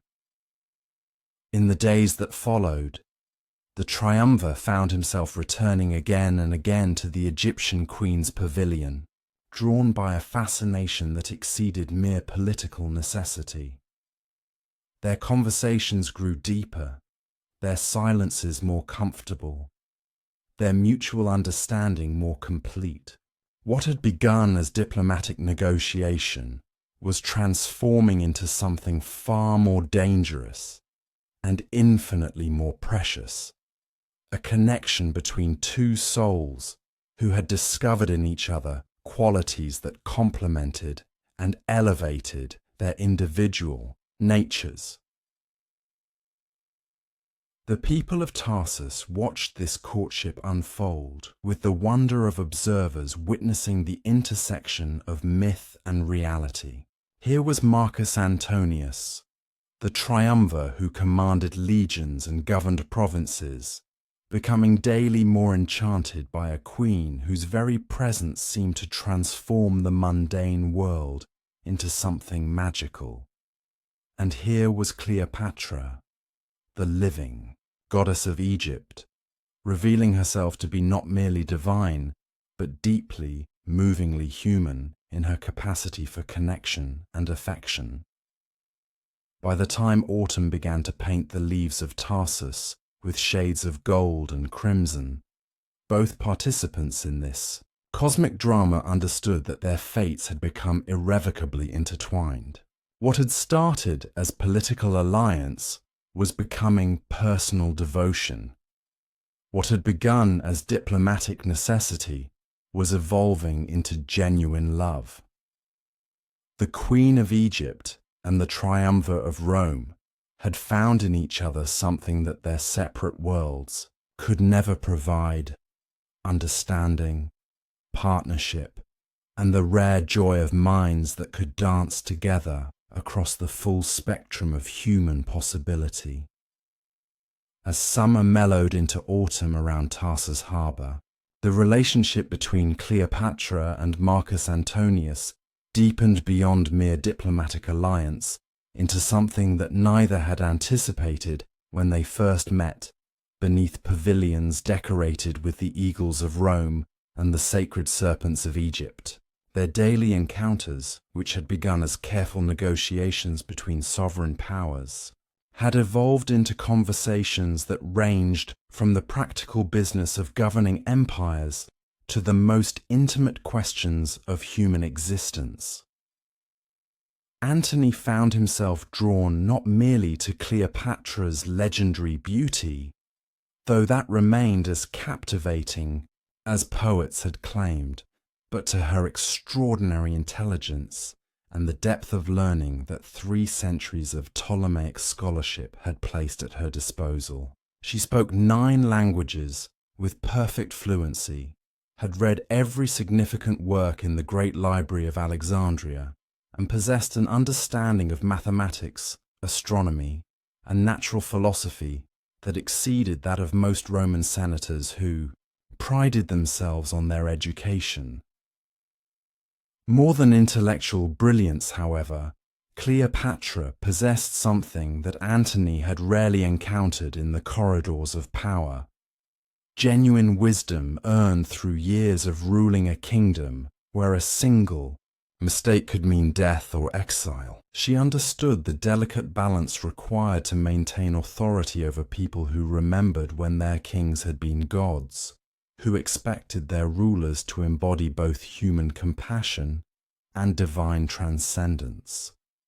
For Cleopatra, Antony represented something equally rare in her experience: a man of genuine power who had never lost his capacity for wonder, whose appreciation for beauty and pleasure never descended into mere decadence, but remained connected to a fundamental joy in existence itself. Unlike Caesar, whose brilliance had sometimes seemed cold as starlight, Antony burned with a warmth that made others want to draw close and share in the fire of his enthusiasm.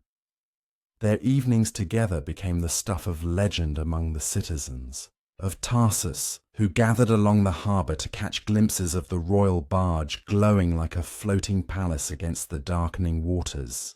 Music drifted across the waves from these floating celebrations, melodies that blended Egyptian mysticism with Roman grandeur and Greek sophistication into harmonies that seemed to capture the very essence of the Mediterranean world at its most magnificent. But beyond the spectacle that entranced observers, something more profound was taking shape in the private moments between Queen and Triumvir. They shared the weight of absolute authority, the burden of making decisions that affected millions of lives, the loneliness that came with power that others could admire but never truly comprehend. In each other's company, they could set aside the masks that kingship required and speak as simply as two human beings who had found unexpected understanding. Antony told her of his youth among Roman aristocrats who valued military glory above all other achievements, of his friendship with Caesar that had begun in admiration and deepened into something approaching filial devotion, of his struggles to maintain unity among the triumvirs while pursuing his own vision of what the Roman world could become. He spoke of dreams that extended beyond mere conquest into the realm of cultural synthesis, of an empire that could embrace the wisdom of the East while maintaining the discipline and organization that had made Rome great. Cleopatra shared with him the weight of representing not merely a kingdom, but a civilization that had flourished when Rome was still a collection of mud huts beside the Tiber. She described the responsibility of preserving Egyptian learning and tradition while adapting to a world where Roman legions determined the fate of nations, of maintaining the delicate balance between honoring the past and embracing the future that survival in the Mediterranean required. As their understanding deepened, so did their recognition that their individual ambitions had begun to merge into something larger than either could achieve alone. Antony's vision of an Eastern empire that could rival Rome in magnificence needed the cultural sophistication and accumulated wealth that only Egypt could provide. Cleopatra's dream of preserving and expanding Egyptian influence required the military protection and political legitimacy that alliance with Rome's most powerful Eastern commander could offer. But beyond political calculation lay emotional truth. They had fallen genuinely, deeply in love with each other in ways that transcended mere strategic advantage.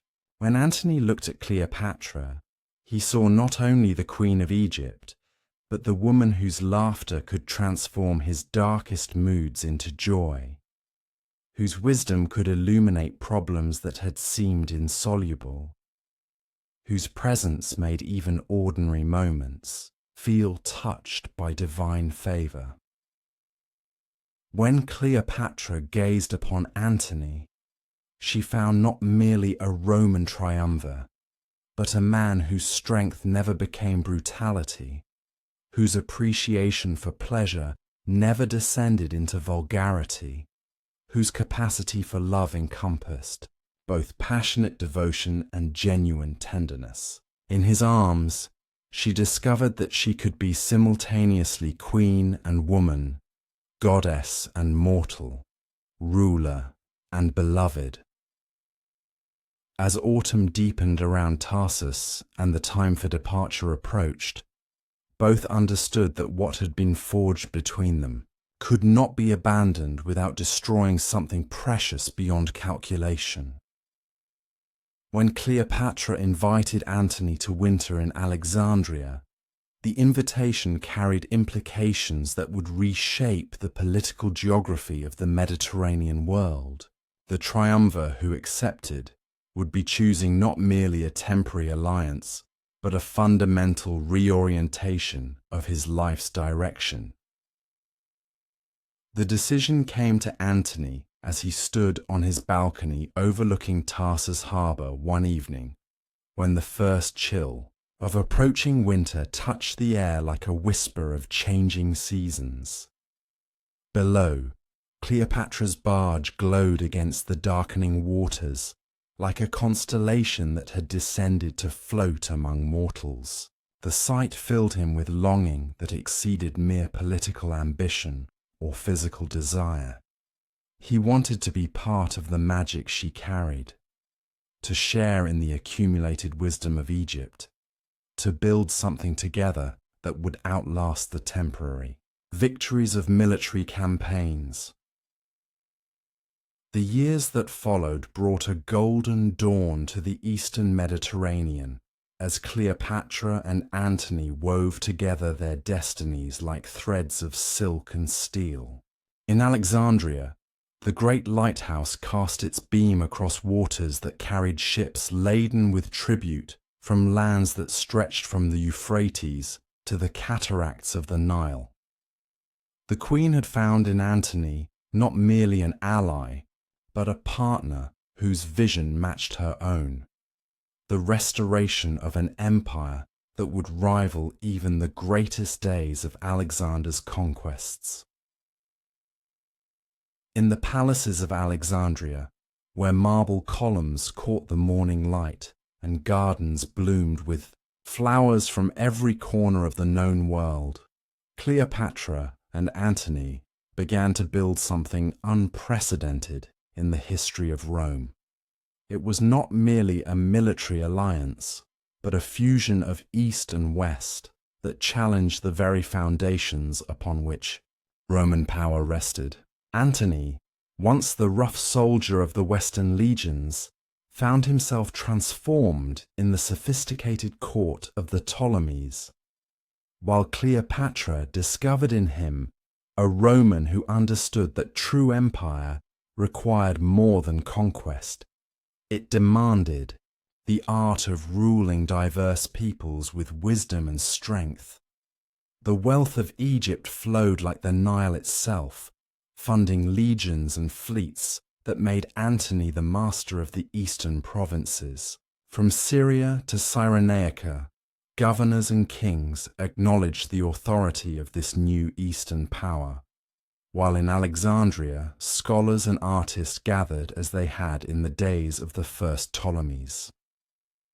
The great library, that repository of human knowledge, experienced a renaissance under Cleopatra's patronage, as she commissioned new works and welcomed learned men from across the Mediterranean world.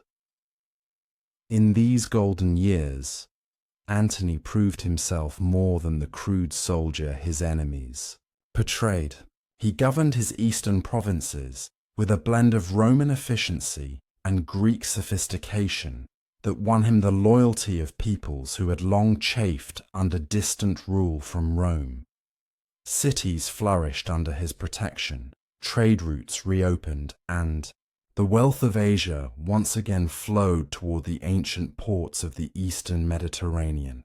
The kings of Armenia, Media, and the smaller principalities of Anatolia found in Antony a patron who respected their traditions while binding them to his cause with ties of mutual benefit. Cleopatra's influence in these arrangements was subtle but profound.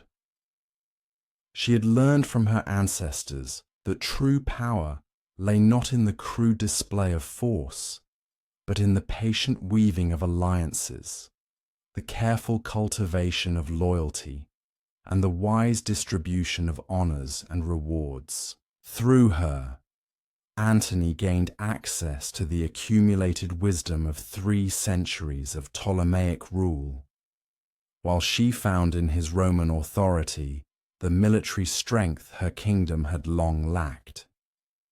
The children born to this union, Cleopatra Selene, Alexander, Helios, and Ptolemy Philadelphus, represented more than the continuation of royal bloodlines.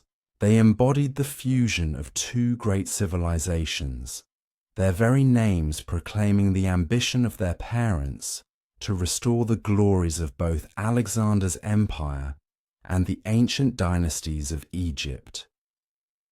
In the royal nurseries of Alexandria, Greek, tutors taught them the wisdom of Aristotle and Plato, while Egyptian priests instructed them in the mysteries of the pharaohs, and Roman teachers ensured they understood the arts of war and governance that had made Rome master of the Mediterranean. Yet, even as this Eastern Empire flourished, shadows were gathering in the West. In Rome, Octavian had not remained idle during the years of Antony's triumphs in the East. The young heir of Caesar possessed a political acumen that complemented his ruthless ambition, and he understood that the true threat to his power lay not in the armies of foreign enemies, but in the growing independence of his fellow triumvirate.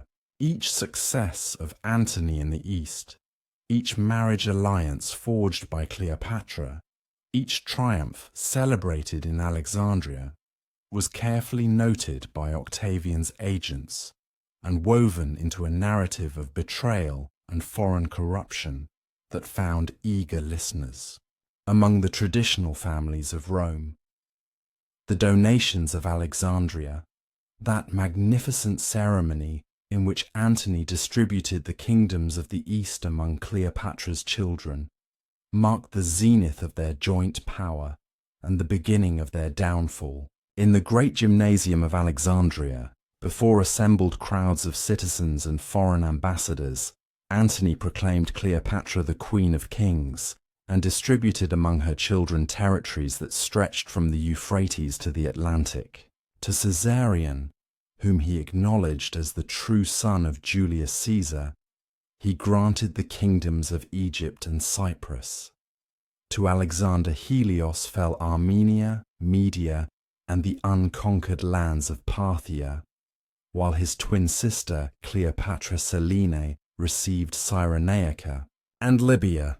The youngest, Ptolemy Philadelphos, was granted Syria and Cilicia, domains that controlled the vital trade routes between Asia and the Mediterranean. The ceremony was magnificent beyond description, a display of wealth and power that recalled the greatest celebrations of the Hellenistic kingdoms. Cleopatra appeared dressed as Isis, the golden crown of Egypt upon her brow, while Antony wore the robes of Dionysus, the god with whom he had long identified himself. The children, though still young, were dressed in the regalia of their new kingdoms. Alexander Helios in the tiara and robes of a Median king. Cleopatra Selene in the diadem of Cyrenaica, and young Ptolemy in the purple of Syrian royalty. Yet, for all its splendor, the ceremony marked a fatal miscalculation. In Rome, Octavian received reports of the donations with carefully concealed satisfaction, for Antony had handed him the perfect weapon with which to destroy his rival. The distribution of Roman territories to foreign princes, the acknowledgement of Caesarion as Caesar's heir, the implied claim to Alexander's empire. All these could be portrayed as the ultimate betrayal of Roman values and Roman blood. In the skilled hands of Octavian's propagandists, Antony's Eastern triumphs became evidence of his corruption by foreign influences, his love for Cleopatra, proof of his abandonment of Roman virtue. The queen herself understood the dangerous game they were playing. In private moments, away from the ceremonies and the crowds, she would walk the ancient gardens of the palace, where her ancestors had plotted and planned for 3 centuries.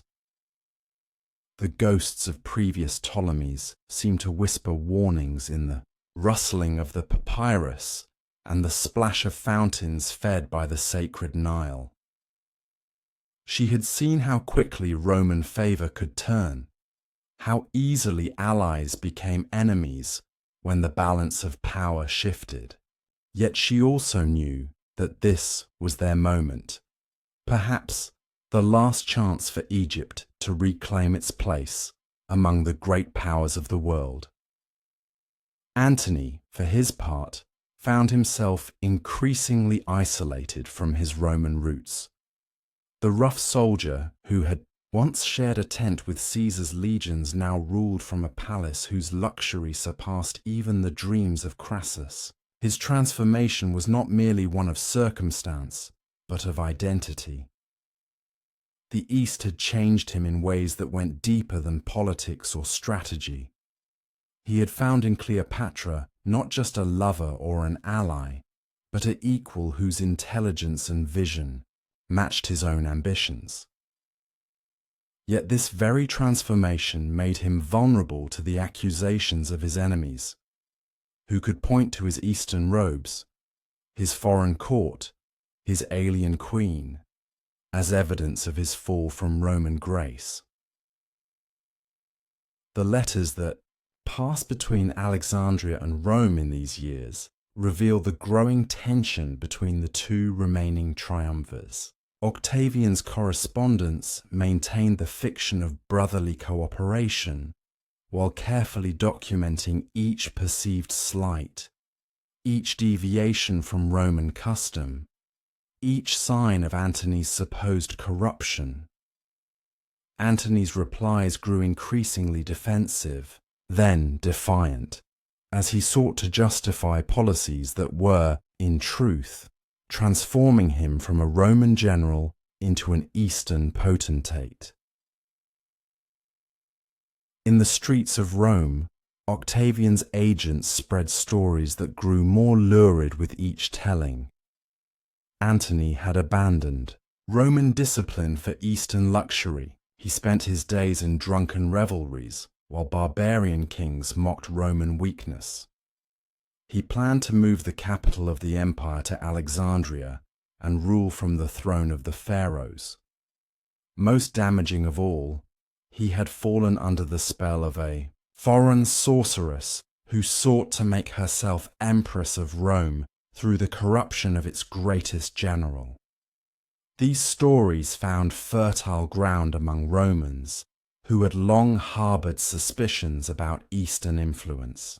The memories of Mithridates and his wars were still fresh, and many remembered how close the Eastern king had come to overwhelming Roman power in Asia.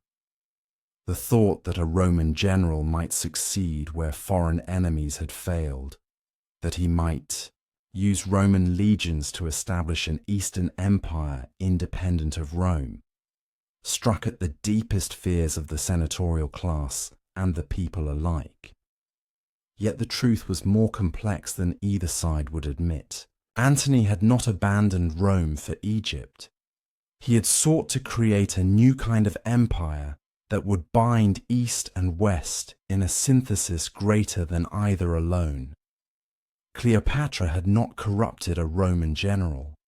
She had found in Antony a partner who shared her vision of a restored Hellenistic world that could stand as an equal to Roman power. Their crime, if crime it was, lay not in betrayal, but in imagination, in the belief that the world was large enough for more than one center of power.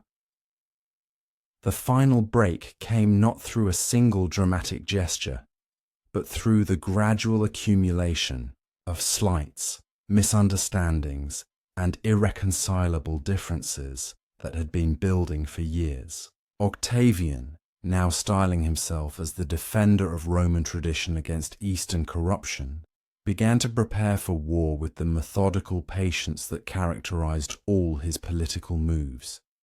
He understood that he could not simply attack Antony directly. The Roman people still remembered the civil wars that had torn the Republic apart, and few had appetite for another conflict between Roman generals. Instead, he would make Cleopatra the target, portraying the coming war not as a struggle between Romans, but as a sacred conflict between Rome and its ancient enemy, Egypt. The propaganda campaign that preceded the war was a masterpiece of political manipulation. Octavian's agents spread the story that Antony had written a will leaving his Roman territories to Cleopatra's children, that he planned to be buried in Alexandria rather than Rome, that he had sworn sacred oaths to foreign gods and abandoned the gods of his fathers. Whether any of these claims were true mattered less than their effectiveness in turning Roman opinion against the Eastern Alliance. In Alexandria, Cleopatra watched these developments with the cold calculation of her ancestors. She had not survived 2 decades on the throne of Egypt by failing to recognize mortal threats when they appeared. Octavian's campaign was not merely political theatre. It was the careful preparation for a war that would determine the fate of the Eastern Mediterranean for centuries to come. She began her own preparations, calling in the debts of loyalty accumulated over 20 years of careful diplomacy, mobilizing the wealth of Egypt for what she knew would be the greatest conflict of her reign. The fleets that gathered in the harbors of Alexandria and Ephesus represented more than military power. They embodied the accumulated wealth and ambition of 2 civilizations. Antony's ships carried the eagles of Rome, but they also bore the symbols of the Eastern kingdoms that had rallied to his cause.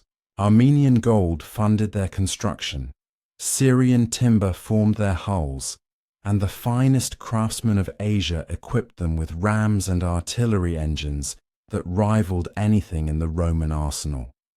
Cleopatra's own contribution to this naval force reflected both her kingdom's ancient mastery of the sea and its modern wealth. Her flagship, built in the great naval yards of Alexandria, was a monument to the skill of her shipwrights and the ambition of her dynasty. Larger than any vessel that had ever sailed the Mediterranean, it carried not only artillery and marines, but also a portable palace complete with gardens, libraries, and the sacred objects that connected her to the pharaohs of old. Yet for all their preparations, both Antony and Cleopatra understood that they faced an enemy whose greatest strength lay not in his armies or his fleets, but in his claim to represent the authentic spirit of Rome. Octavian had successfully portrayed himself as the heir to all that was noblest in Roman tradition, while casting his enemies as foreign corrupters of that tradition.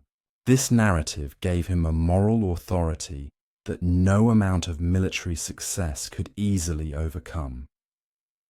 The final negotiations between the 2 sides revealed how completely the bonds of the triumvirate had dissolved. Messengers passed between Alexandria and Rome carrying offers that both sides knew were meaningless, demands that could not be met, ultimatums that were designed to be rejected. Antony offered to resign all his offices and retire to private life if Octavian would acknowledge the legitimacy of his Eastern arrangements. Octavian countered with demands for the complete dissolution of the Eastern Alliance and the surrender of Cleopatra to Roman justice. Neither side seriously expected acceptance. The exchanges served only to establish the public record that would justify the coming war. In the months before the final conflict, both leaders engaged in a curious dance of divine authorization that revealed how completely the forms of the old republic had given way to the realities of personal rule.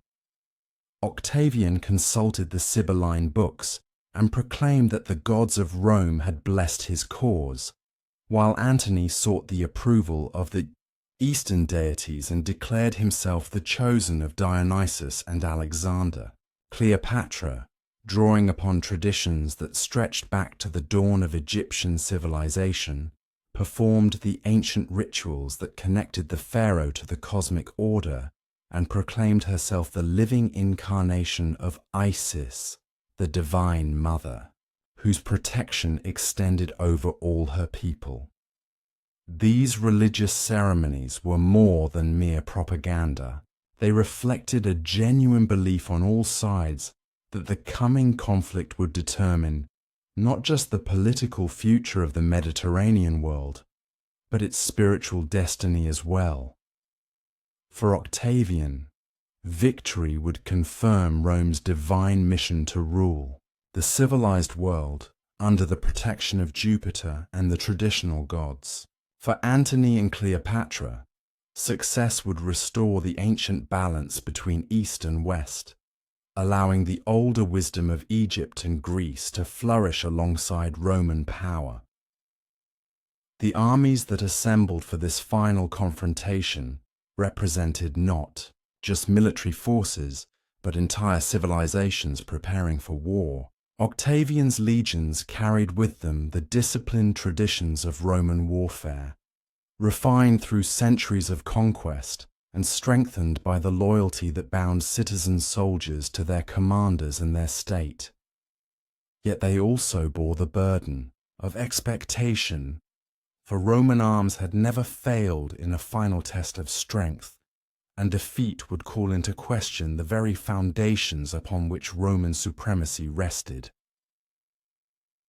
The forces that gathered under Antony's banners were more diverse, but no less formidable. Roman legions served alongside Armenian cavalry, Syrian archers, and the marines of the eastern fleets. These men fought not just for conquest, but for the dream of an empire that would unite the civilized world under the rule of those who understood both war and wisdom, strength and beauty, the necessities of power and the graces of civilization. As the opposing forces moved toward their final confrontation, the very landscape seemed to hold its breath. The ancient ports of Greece, which had witnessed the birth of democracy and the glory of Alexander's conquests, prepared once again to host a conflict that would reshape the world. The islands of the Aegean, where poets had sung of heroes and gods, would soon echo with the clash of arms and the cries of dying men. The waters that had carried Athenian triremes to victory at Salamis would run red with the blood of a new generation of warriors fighting for a new vision of empire. In Alexandria, as the great fleets prepared to sail northward toward their destiny, Cleopatra performed one final ceremony in the ancient temple of Isis. Alone except for the most trusted of her priests, she made offerings to the goddess who had protected her dynasty for 3 centuries and sought guidance for the trials that lay ahead. The omens, as read in the sacred smoke and the flight of birds, were ambiguous, promising glory but warning of great loss, foretelling triumph but hinting at transformation beyond recognition. The queen emerged from the temple as the sun set over the western desert, its dying light painting the walls of Alexandria in shades of gold and crimson. Tomorrow she would sail north to join Antony and the assembled fleets, carrying with her not just the hopes of Egypt, but the dreams of all those who believed that the world was large enough for more than one vision of greatness.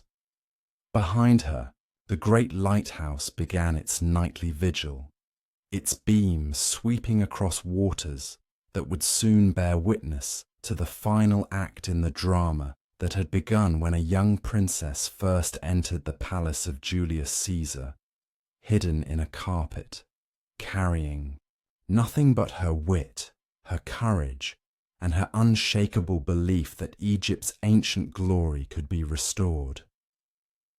The golden years were ending, but their legacy would endure in the children who bore the blood of pharaohs and Caesars, in the libraries and monuments that preserved the wisdom of ages, and in the memory of a time when East and West had dreamed together of an empire worthy of the gods themselves. As the last ships departed Alexandria's harbour, carrying Cleopatra toward her final gamble with fate, the city settled into an uneasy quiet, its people knowing that when next they saw their queen, she would return either as the ruler of a new world empire or not at all.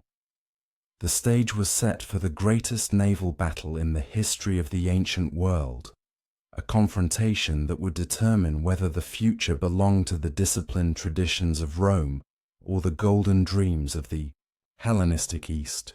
In the waters off Actium, where the gods of two civilizations would clash in mortal combat, the fate of Cleopatra, the last pharaoh of Egypt, hung in the balance like a ship riding the uncertain winds of destiny. The morning mist clung to the harbour waters like the breath of dying gods, and in that ethereal veil, the last act of an empire began to unfold. Alexandria's great lighthouse stood sentinel over waters that had known the glory of pharaohs for 3 centuries, its beam cutting through the dawn like a sword of light, unaware that it illuminated the final hours of a dynasty that had ruled, since Alexander's generals divided the world among themselves. The Battle of Actium had been lost before the first ram struck wood, lost in the careful calculations of Roman admirals who understood that empires are not won by passion alone, but by the cold mathematics of supply lines and the loyalty of soldiers who know which way the wind of fortune blows. When Cleopatra's 60 ships broke from the battle line and fled southward toward Egypt, carrying with them the war chest that might have bought victory, she sealed not just her own fate, but the fate of the Hellenistic world that had flourished since Alexander's conquests. Antony, watching his queen's purple sails disappear into the afternoon haze, felt something break inside him that went deeper than military defeat. This was the moment when the last Roman who had dreamed of Eastern glory, who had worn the crown of Dionysus and believed himself blessed by the gods of 2 worlds, recognized that Rome had chosen its path, and that path led inexorably toward the cold efficiency of Augustus's new order.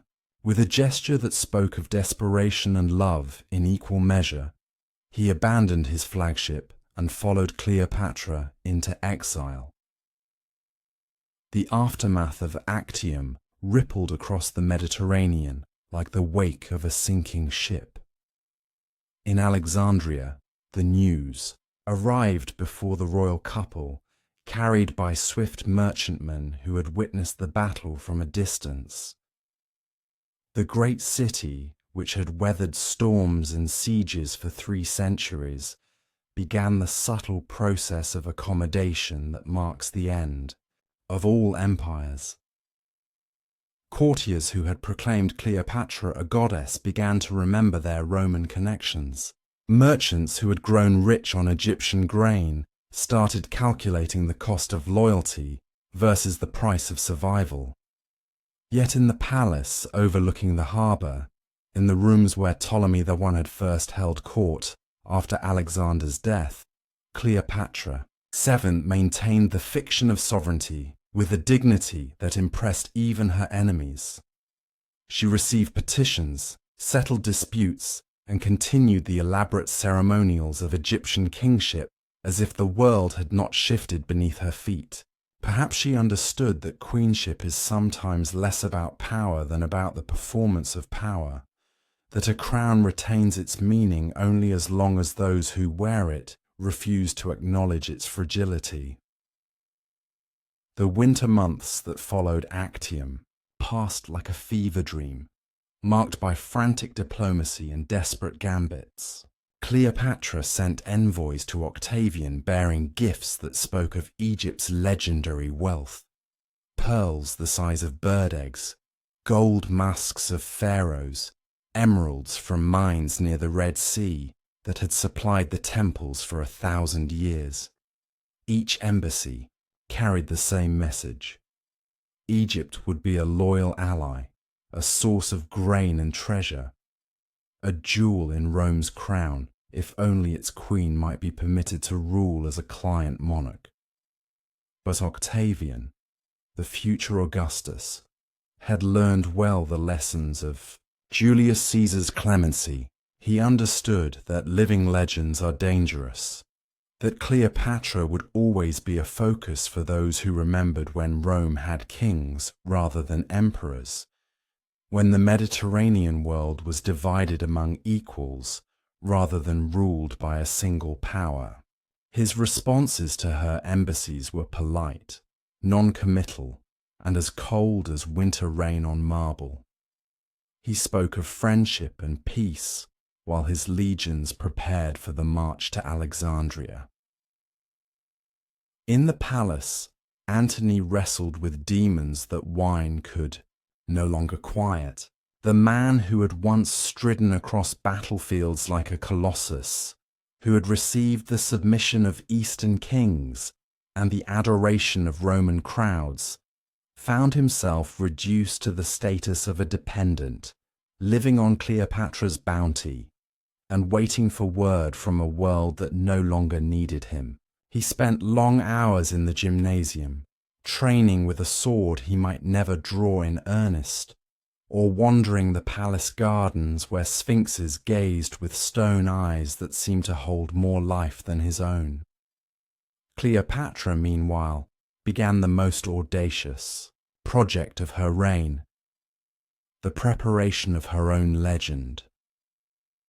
In the depths of the palace, scholars and scribes worked to compile the official history of her rule, emphasizing not her defeats, but her triumphs, not her political calculations, but her devotion to Egypt and its gods. She commissioned artists to create images of herself in the traditional pharaonic style, ensuring that future generations would remember her as the last true daughter of the Nile, rather than as Rome's defeated enemy. As spring approached, bringing with it the season of war, Cleopatra's spies brought reports that chilled the blood. Octavian's legions were marching through Syria, and his fleet controlled the eastern Mediterranean.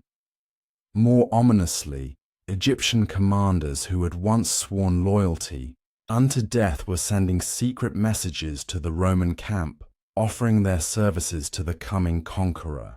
The great machine of Ptolemaic Egypt, which had functioned with clockwork precision for 3 centuries, was beginning to break down as its operators hedged their bets against the future.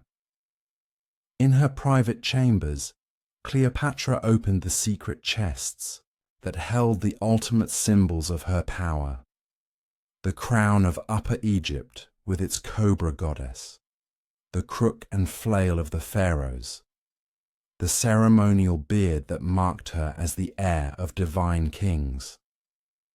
She had worn these regalia at her coronation. As a teenager, had carried them through the political storms of nearly 2 decades of rule. Now she examined them with the eye of a curator rather than a monarch, already seeing them as relics of a dynasty that would soon exist only in memory.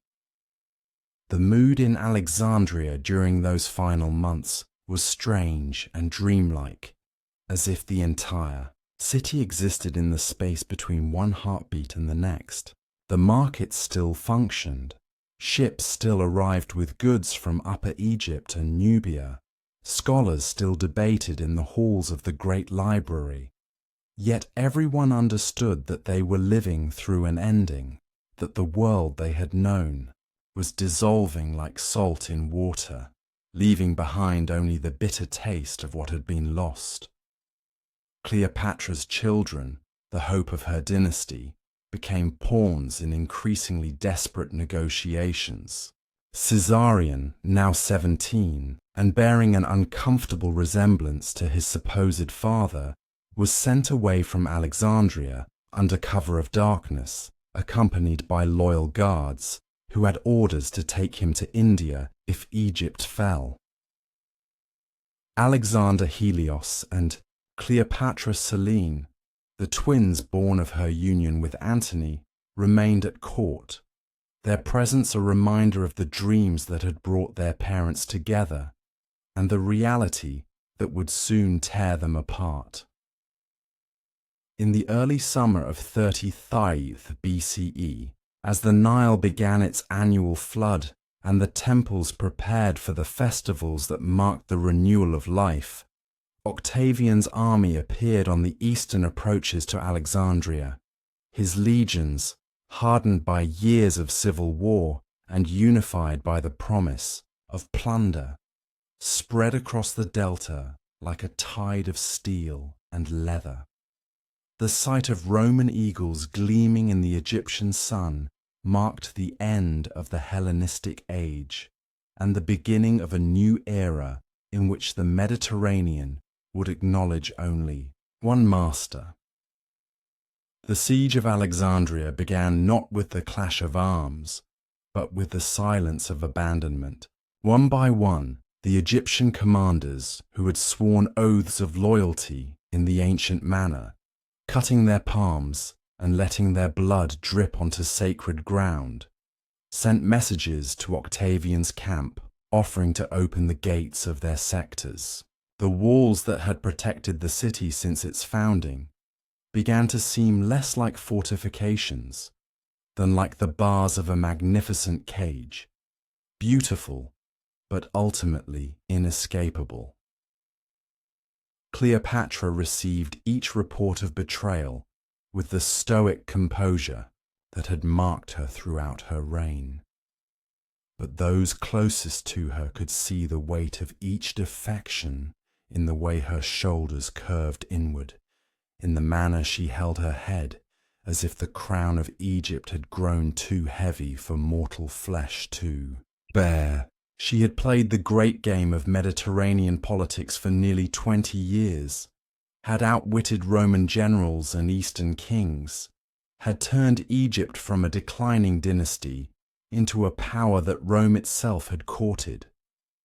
Now, she watched her life's work crumble with the terrible patience of a queen who understands that some battles are lost before they begin.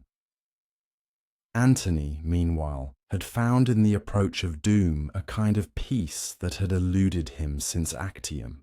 The paralysis of uncertainty that had marked the winter months lifted, replaced by the clarity that comes to soldiers when the enemy is finally visible.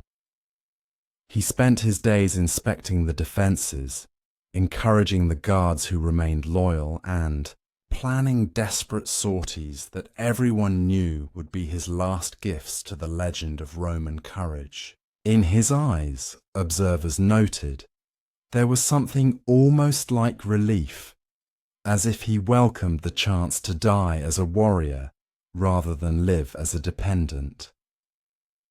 The final assault came with the dawn, as Roman armies had struck at cities for centuries past, counting. Octavian's legions moved with the practiced efficiency of men who had conquered half the world, their shields locked in testudo formation, their siege engines rolling forward with mechanical precision. The sound of their advance, the rhythmic clank of armor, the creaking of wooden wheels, the hoarse shouts of centurions, echoed off the marble buildings of the world's greatest city like the footsteps of approaching fate. From the palace roof, Cleopatra watched the Roman standards advance through streets she had known since childhood. The great boulevards that had witnessed triumphal processions celebrating Egyptian victories now channeled the tide of conquest in the opposite direction. The lighthouse that had guided ships to Alexandria's harbor for 3 centuries continued to beam its warning across waters that would soon acknowledge only Roman authority. Even the statues of the Ptolemies, which had gazed down upon the city from their pedestals with the serene confidence of eternal rule, seemed to watch the approaching legions with expressions that had somehow shifted from triumph to resignation.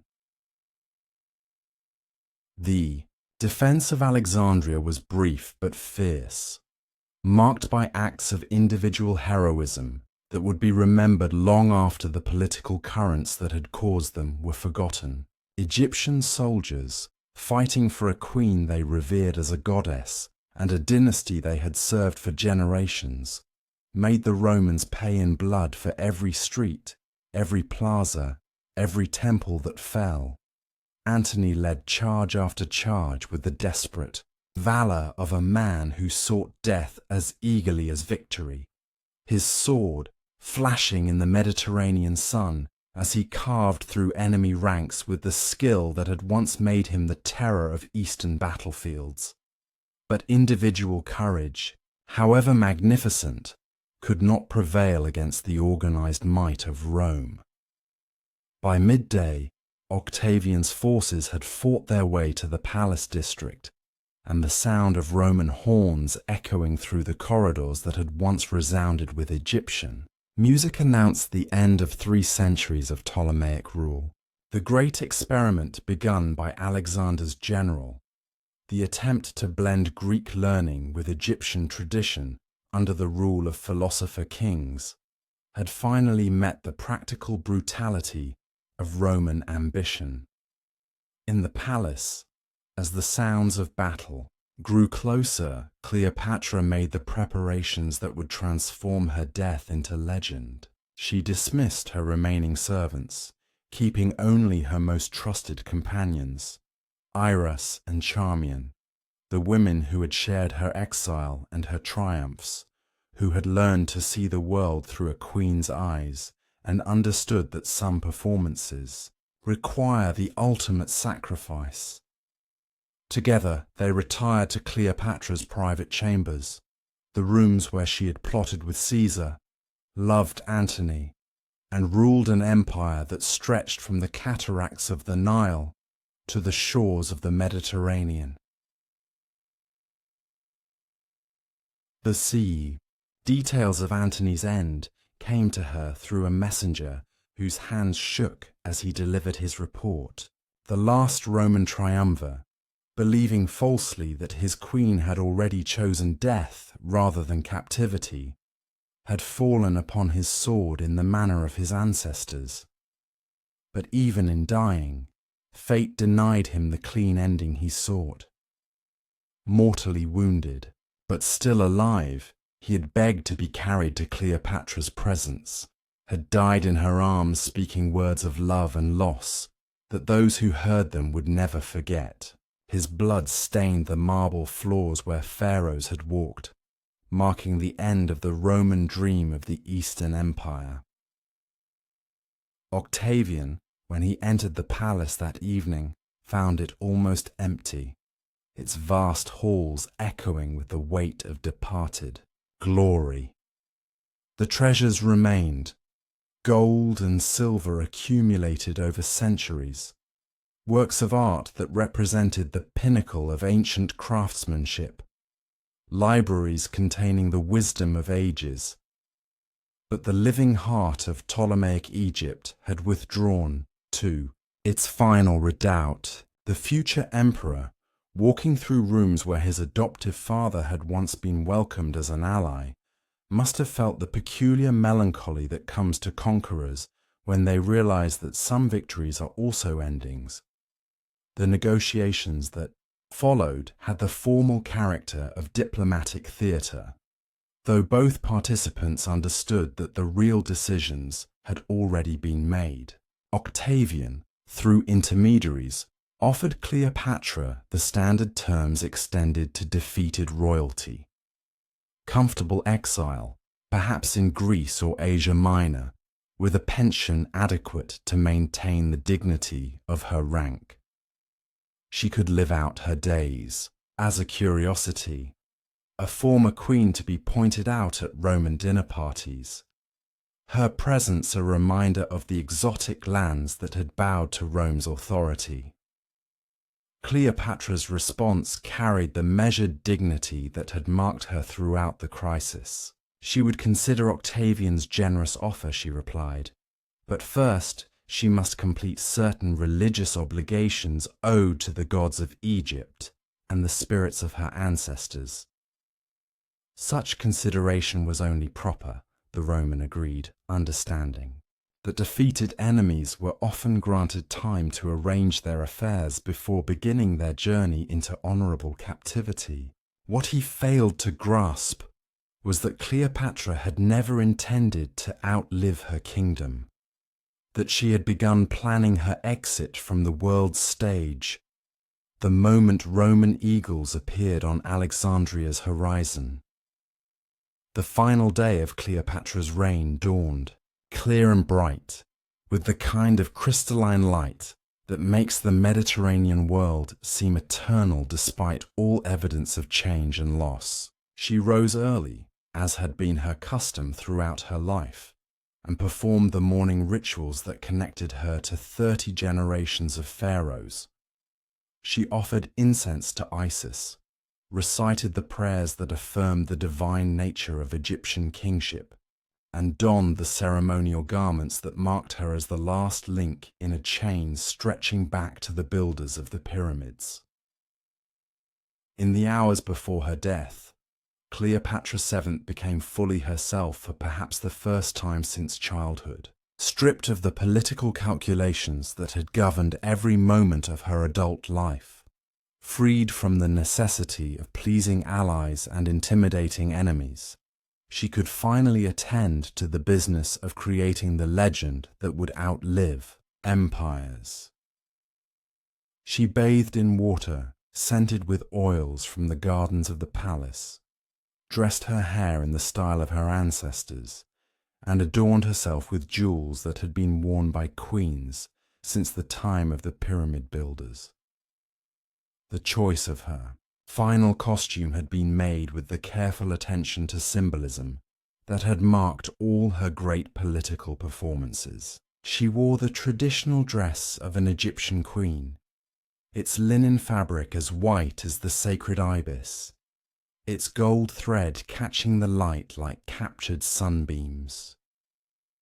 Around her neck hung the collar of office, each precious stone representing one of the nomes of Egypt, each gem a prayer for the land she would soon leave behind. Upon her head sat the crown of the pharaohs, the Uraeus serpent poised to strike any who would threaten the divine order of the universe. Eris and Charmian, her faithful companions who had chosen to share their queen's fate rather than face an uncertain future in Octavian's Rome, helped with these final preparations with the solemnity of priestesses attending a sacred ritual. They had served Cleopatra through triumph and disaster, had seen her negotiate with Caesar and love Antony, had watched her rule Egypt with wisdom and defend it with courage. Now they would complete their service by ensuring that their queen's death would be as magnificent as her life had been turbulent. The method of her suicide had been chosen with characteristic intelligence and showmanship. The asp, sacred to the cobra goddess who protected the pharaohs, would provide a death that was both swift and symbolically appropriate. Ancient tradition held that those who died from the bite of the sacred serpent were granted immediate passage to the afterlife, where they would sit among the gods who ruled the cosmos. For a queen who had spent her life claiming divine authority, there could be no more fitting exit from the world of mortal politics. But first, there were letters to write and final arrangements to make. Cleopatra composed her last message to Octavian, with the same careful attention to language that had marked her diplomatic correspondence throughout her reign. She thanked him for his courtesy, expressed confidence in his future rule, and made one final request: that she be buried beside Antony in the tomb she had prepared for them both. It was a simple request that carried profound political implications, for to honor it would be to acknowledge that their love had possessed a legitimacy that transcended the victories and defeats of temporal power. She also penned brief notes to her children, letters that would be delivered only after her death. To Caesarion, if he still lived, she wrote of the burden and glory of carrying Caesar's blood, urging him to remember that greatness sometimes requires the wisdom to know when to step away from the stage. To Alexander Helios and Cleopatra Selene, she offered a mother's love and a queen's blessing, hoping that they would find ways to honor their heritage while adapting to a world that no longer had room for Ptolemaic ambitions. As the afternoon shadows lengthened across the marble floors of the palace, Cleopatra performed one last act of queenship. She received the palace staff who had chosen to remain, thanking each for their service and releasing them from their oaths of loyalty. To some, she gave personal mementos, a ring bearing the royal seal, a scroll written in her own hand, a piece of jewelry that had been blessed in the temple of Isis. These small gifts would become treasured relics, passed down through families who would claim connection to the last great queen of Egypt. When the sun reached its zenith, casting the palace in the harsh light that transforms marble into gold, Cleopatra retired to her private chambers for the last time. The room had been prepared like a temple, with incense burning in golden braziers and flowers scattered across the floor in patterns that invoked the protection of the gods. Here, surrounded by the artistic treasures of her dynasty and the personal items that had marked her passage through 39 years of life, the last Ptolemy would make her final contribution to the legend that had sustained her family for 3 centuries.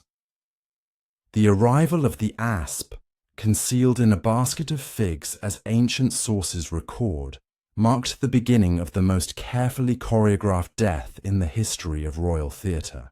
Cleopatra had studied the accounts of previous royal suicides, had consulted with Egyptian priests about the proper rituals for a pharaoh's departure from the world, had even commissioned artists to create images showing how her death should be remembered. Every detail had been planned to ensure that her final act would echo through history with the power of myth. She lay upon her golden couch, arranged in the manner of Egyptian queens at rest, her hands positioned to hold the symbols of royal authority even in death. The asp, when it struck, delivered the divine poison with the efficiency that had made it the chosen instrument of pharaohs who preferred legend to captivity. Cleopatra's last words, as recorded by those who claim to have heard them, were spoken in the ancient Egyptian language of her subjects, rather than the Greek of her ancestors. It is well done, and fitting for a princess descended from so many royal kings. Iris collapsed first, the smaller dose of venom working quickly through her delicate frame. Charmian lingered long enough to adjust her queen's crown, which had slipped slightly as Cleopatra succumbed to the serpent's bite. When Roman soldiers finally broke down the chamber doors, they found a tableau that would inspire artists and poets for centuries to come. 3 women, arranged like sleeping goddesses, their faces peaceful, their royal garments unmarked by violence, their final positions suggesting not death, but transformation. Octavian, when he was brought news of Cleopatra's death, is said to have displayed the complicated emotions of a conqueror who had both respected and feared his opponent. He had wanted her alive, a trophy to display in his triumph, proof that even the most legendary enemies of Rome eventually bowed to Roman authority. Instead, she had escaped him through an act of will that transformed military defeat into spiritual victory, political submission into mythological transcendence. Even in death, she had outmaneuvered the man who would become Augustus Caesar. The discovery of Cleopatra's body sent shockwaves through the Roman camp and beyond. Soldiers who had fought in a dozen campaigns, who had seen every form of courage and cowardice that war could produce, found themselves moved by the dignity of her final act. Officers who had dismissed her as merely another Eastern potentate began to understand that they had been dealing with something far more dangerous than political ambition. They had faced a queen who truly believed in the divine nature of her authority and was willing to die rather than compromise that belief. Word of her death spread through Alexandria like wildfire, carried by servants who had fled the palace and citizens who had gathered outside its walls to learn the fate of their queen. The reaction was immediate and profound.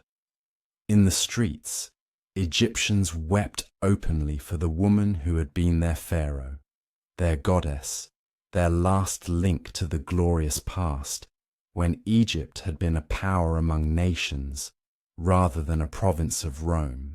In the temples, priests began the rituals that would ensure her safe passage to the afterlife, treating her death not as a defeat, but as a royal journey to join the gods. The transformation of Cleopatra from defeated queen to eternal legend began immediately after her death, as if the very air of Alexandria had been waiting to breathe her story into immortality. Roman soldiers, who had expected to find a desperate woman cowering in defeat, instead discovered a tableau that spoke of divine appointment and royal courage.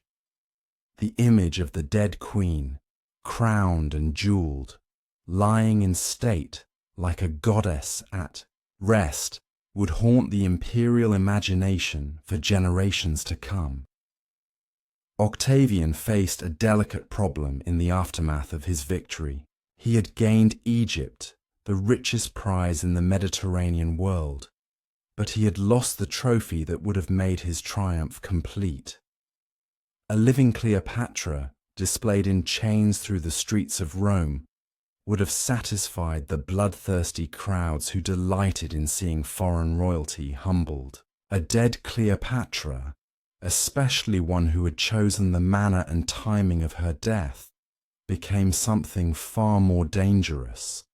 A martyr whose legend could inspire future rebellions against Roman rule. The funeral arrangements became an exercise in political theatre, as Octavian attempted to balance respect for Egyptian customs with the necessity of demonstrating Roman authority. He granted Cleopatra's final request that she be buried beside Antony, understanding that to refuse would be to appear petty in victory. But he also ensured that the ceremony would be conducted under Roman auspices, with Roman officials presiding over the rituals that would lay to rest the last independent rulers of the Hellenistic world. The tomb itself, carved from Egyptian granite and decorated with reliefs showing scenes from both Greek mythology and Egyptian religion, became a shrine almost before the bodies were sealed inside. Egyptians came by the thousands to pay their respects, bringing flowers and offerings, reciting prayers in the ancient language that connected them to 30 centuries of pharaonic tradition. Roman soldiers, initially posted to prevent disorders, found themselves maintaining order at what had become a place of pilgrimage. In the immediate aftermath of Cleopatra's death, the political consequences of her defeat became clear. Caesarion, the young man who claimed to be Julius Caesar's son, was quietly executed on Octavian's orders, eliminating a potential rallying point for those who might dream of restoring the old order. Alexander Helios and Cleopatra Selene, the twin children of Cleopatra and Antony, were taken to Rome as hostages to fortune, living reminders of their parents' failed ambitions, but also seeds from which future legends might grow. Egypt itself was transformed from an independent kingdom into a Roman province, but a province unlike any other. Understanding the unique nature of Egyptian civilization and the religious significance of pharaonic authority, Octavian chose not to govern through Roman senators or governors in the traditional manner. Instead, he assumed the role of pharaoh himself, appearing in Egyptian temples wearing the double crown of Upper and Lower Egypt, performing the rituals that connected earthly rule to divine authority. The palace at Alexandria, where Cleopatra had held court and plotted with Caesar and Antony, was converted into a Roman administrative center. The rooms where she had received ambassadors from distant lands now echoed with the measured voices of Roman bureaucrats calculating grain shipments and tax revenues. The gardens where she had walked in meditation, planning the moves that would preserve Egyptian independence, were redesigned according to Roman tastes, their Egyptian symbolism gradually replaced by more familiar imperial imagery. Yet even as the physical traces of Ptolemaic rule were systematically erased, the memory of Cleopatra herself proved impossible to suppress. In the markets of Alexandria, merchants told stories of her wisdom and courage. In the workshops of Egyptian craftsmen, artists continued to create images of their last queen, often disguising them as representations of Isis or other goddesses to avoid Roman attention. In the villages along the Nile, priests maintained shrines where offerings could be made to the queen, who had died rather than abandon her divine responsibilities. The literary treatment of Cleopatra's story began almost immediately as Roman. Writers attempted to make sense of a woman who had challenged their empire's destiny and nearly succeeded. Some portrayed her as a dangerous seductress who had corrupted noble Roman leaders through exotic arts and oriental luxury. Others acknowledged her intelligence and political skill while lamenting the tragic waste of such abilities in opposition to Rome's inevitable triumph. But even in defeat, she commanded a respect that few of Rome's enemies had earned. Greek historians, writing under Roman rule, provided a different perspective on the last Ptolemy.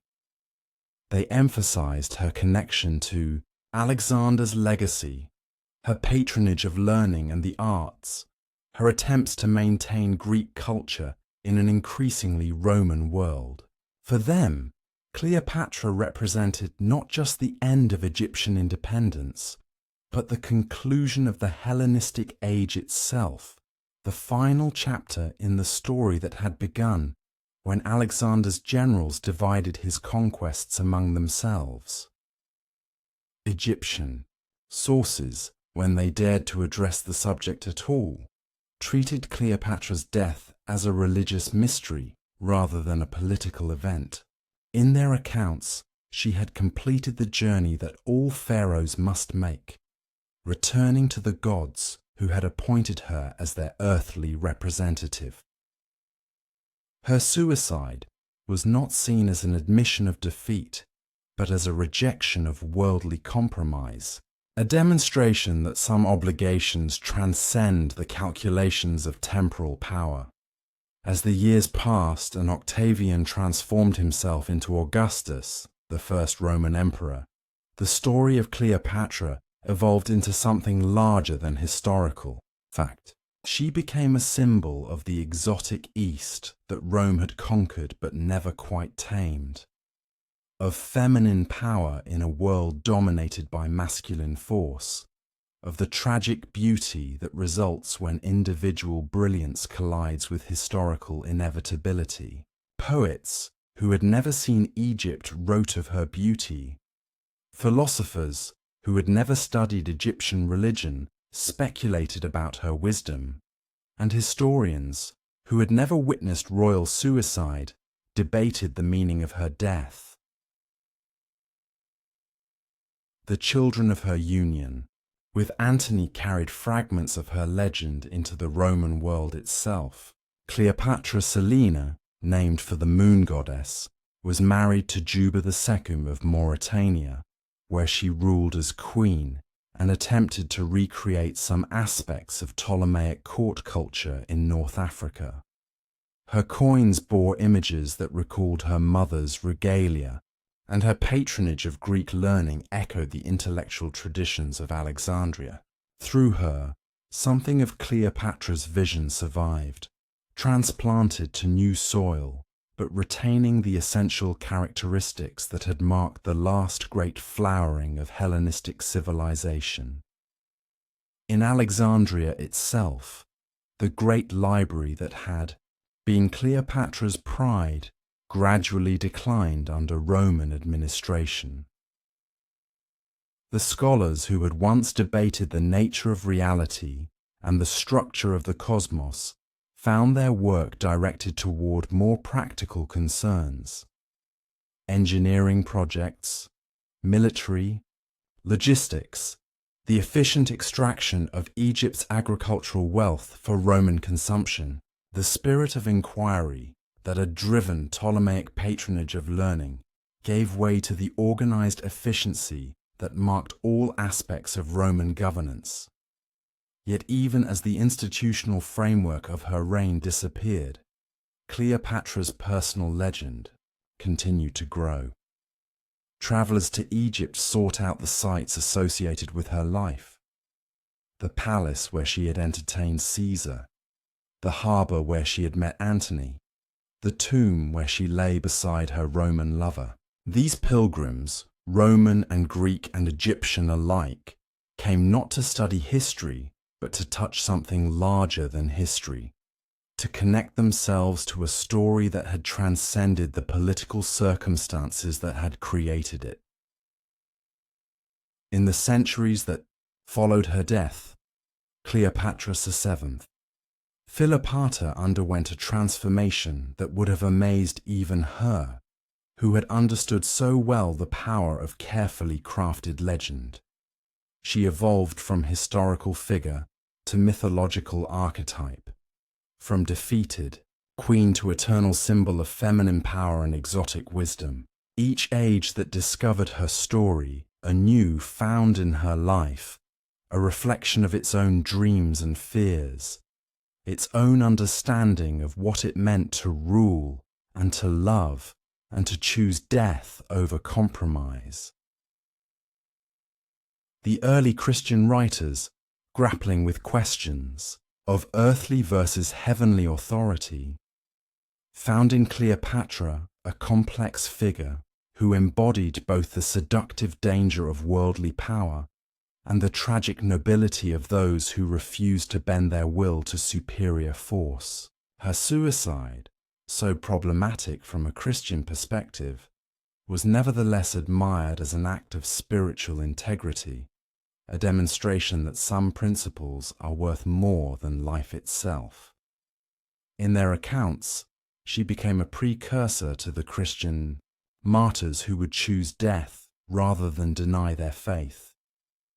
Islamic historians, inheriting the cosmopolitan traditions of the Eastern Mediterranean, portrayed Cleopatra as a wise ruler whose court had been a center of learning and cultural synthesis.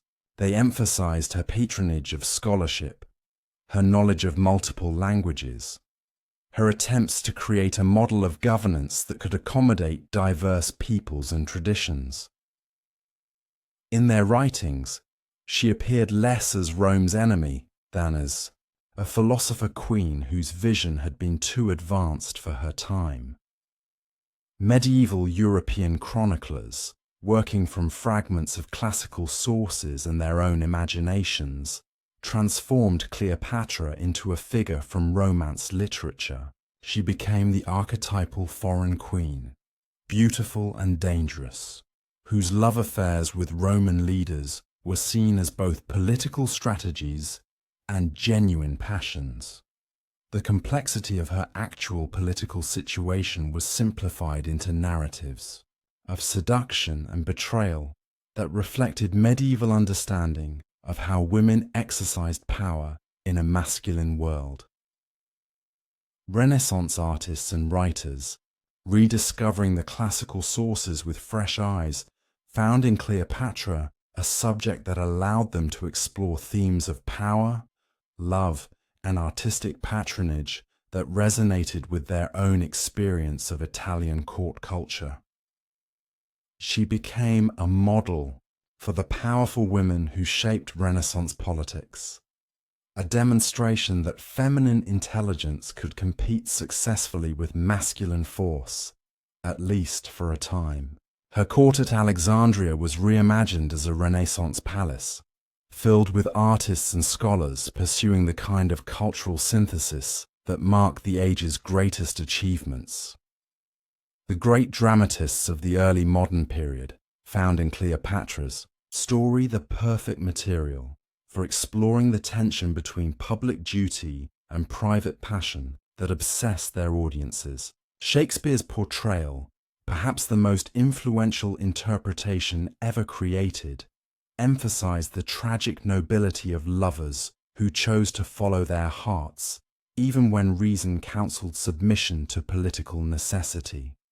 In his vision, Cleopatra and Antony became figures of almost mythological stature, representatives of a dying heroic age, giving way to the calculated efficiency of the modern world. Enlightenment thinkers, fascinated by questions of reason and governance, examined Cleopatra's reign as a case study in the exercise of power by an educated ruler. They praised her linguistic abilities, her patronage of learning, her attempts to govern Egypt according to rational principles rather than mere tradition. At the same time, they criticized her involvement in the Roman civil wars as evidence that even the most intelligent rulers could be led astray by passion and ambition. The Romantic movement of the 19th century found in Cleopatra a perfect embodiment of its ideals. The individual genius struggling against the forces of conventional society, the tragic beauty of those who burn too brightly to survive in a mundane world, the exotic appeal of cultures that offered alternatives to European rationalism. Romantic poets and painters portrayed her as a figure of almost supernatural allure, a queen goddess whose very existence challenged the boundaries between the human and the divine. Archaeological discoveries of the 19th and 20th centuries added new dimensions to Cleopatra's legend by revealing the material culture of Ptolemaic Egypt in unprecedented detail. The excavation of Alexandria, the decipherment of hieroglyphic texts, the recovery of coins bearing her image, all of these provided scholars with tools for reconstructing the historical reality behind the layers of myth and interpretation. Yet rather than diminishing her legend, these discoveries often enhanced it by revealing the genuine sophistication of her court and the real challenges she had faced. Modern historians, working with a fuller understanding of Hellenistic politics and Ptolemaic administrative practices, have painted a portrait of Cleopatra as perhaps the most capable ruler of her dynasty. A woman who managed to maintain Egyptian independence for 2 decades in the face of overwhelming Roman pressure. They emphasize her economic policies, her diplomatic skill, her successful management of Egyptian society's complex religious and ethnic divisions. In their accounts, she emerges not as a romantic figure, but as a practical politician of extraordinary ability. Popular culture has embraced Cleopatra as an icon of female empowerment, transforming her into a symbol for women who refuse to accept the limitations that society attempts to impose upon them. Her image appears on everything from perfume bottles to political posters, each used drawing upon different aspects of her legend: her beauty, her intelligence, her refusal to compromise, her tragic end. She has become, in a very real sense, immortal, her name instantly recognizable to people who know nothing else about ancient history. Yet perhaps the most remarkable aspect of Cleopatra's posthumous career has been her ability to transcend the categories that historians use to organize the past. She belongs simultaneously to Egyptian, Greek, and Roman history. She is claimed by feminists as a pioneer of women's rights, and by traditionalists as an example of royal dignity.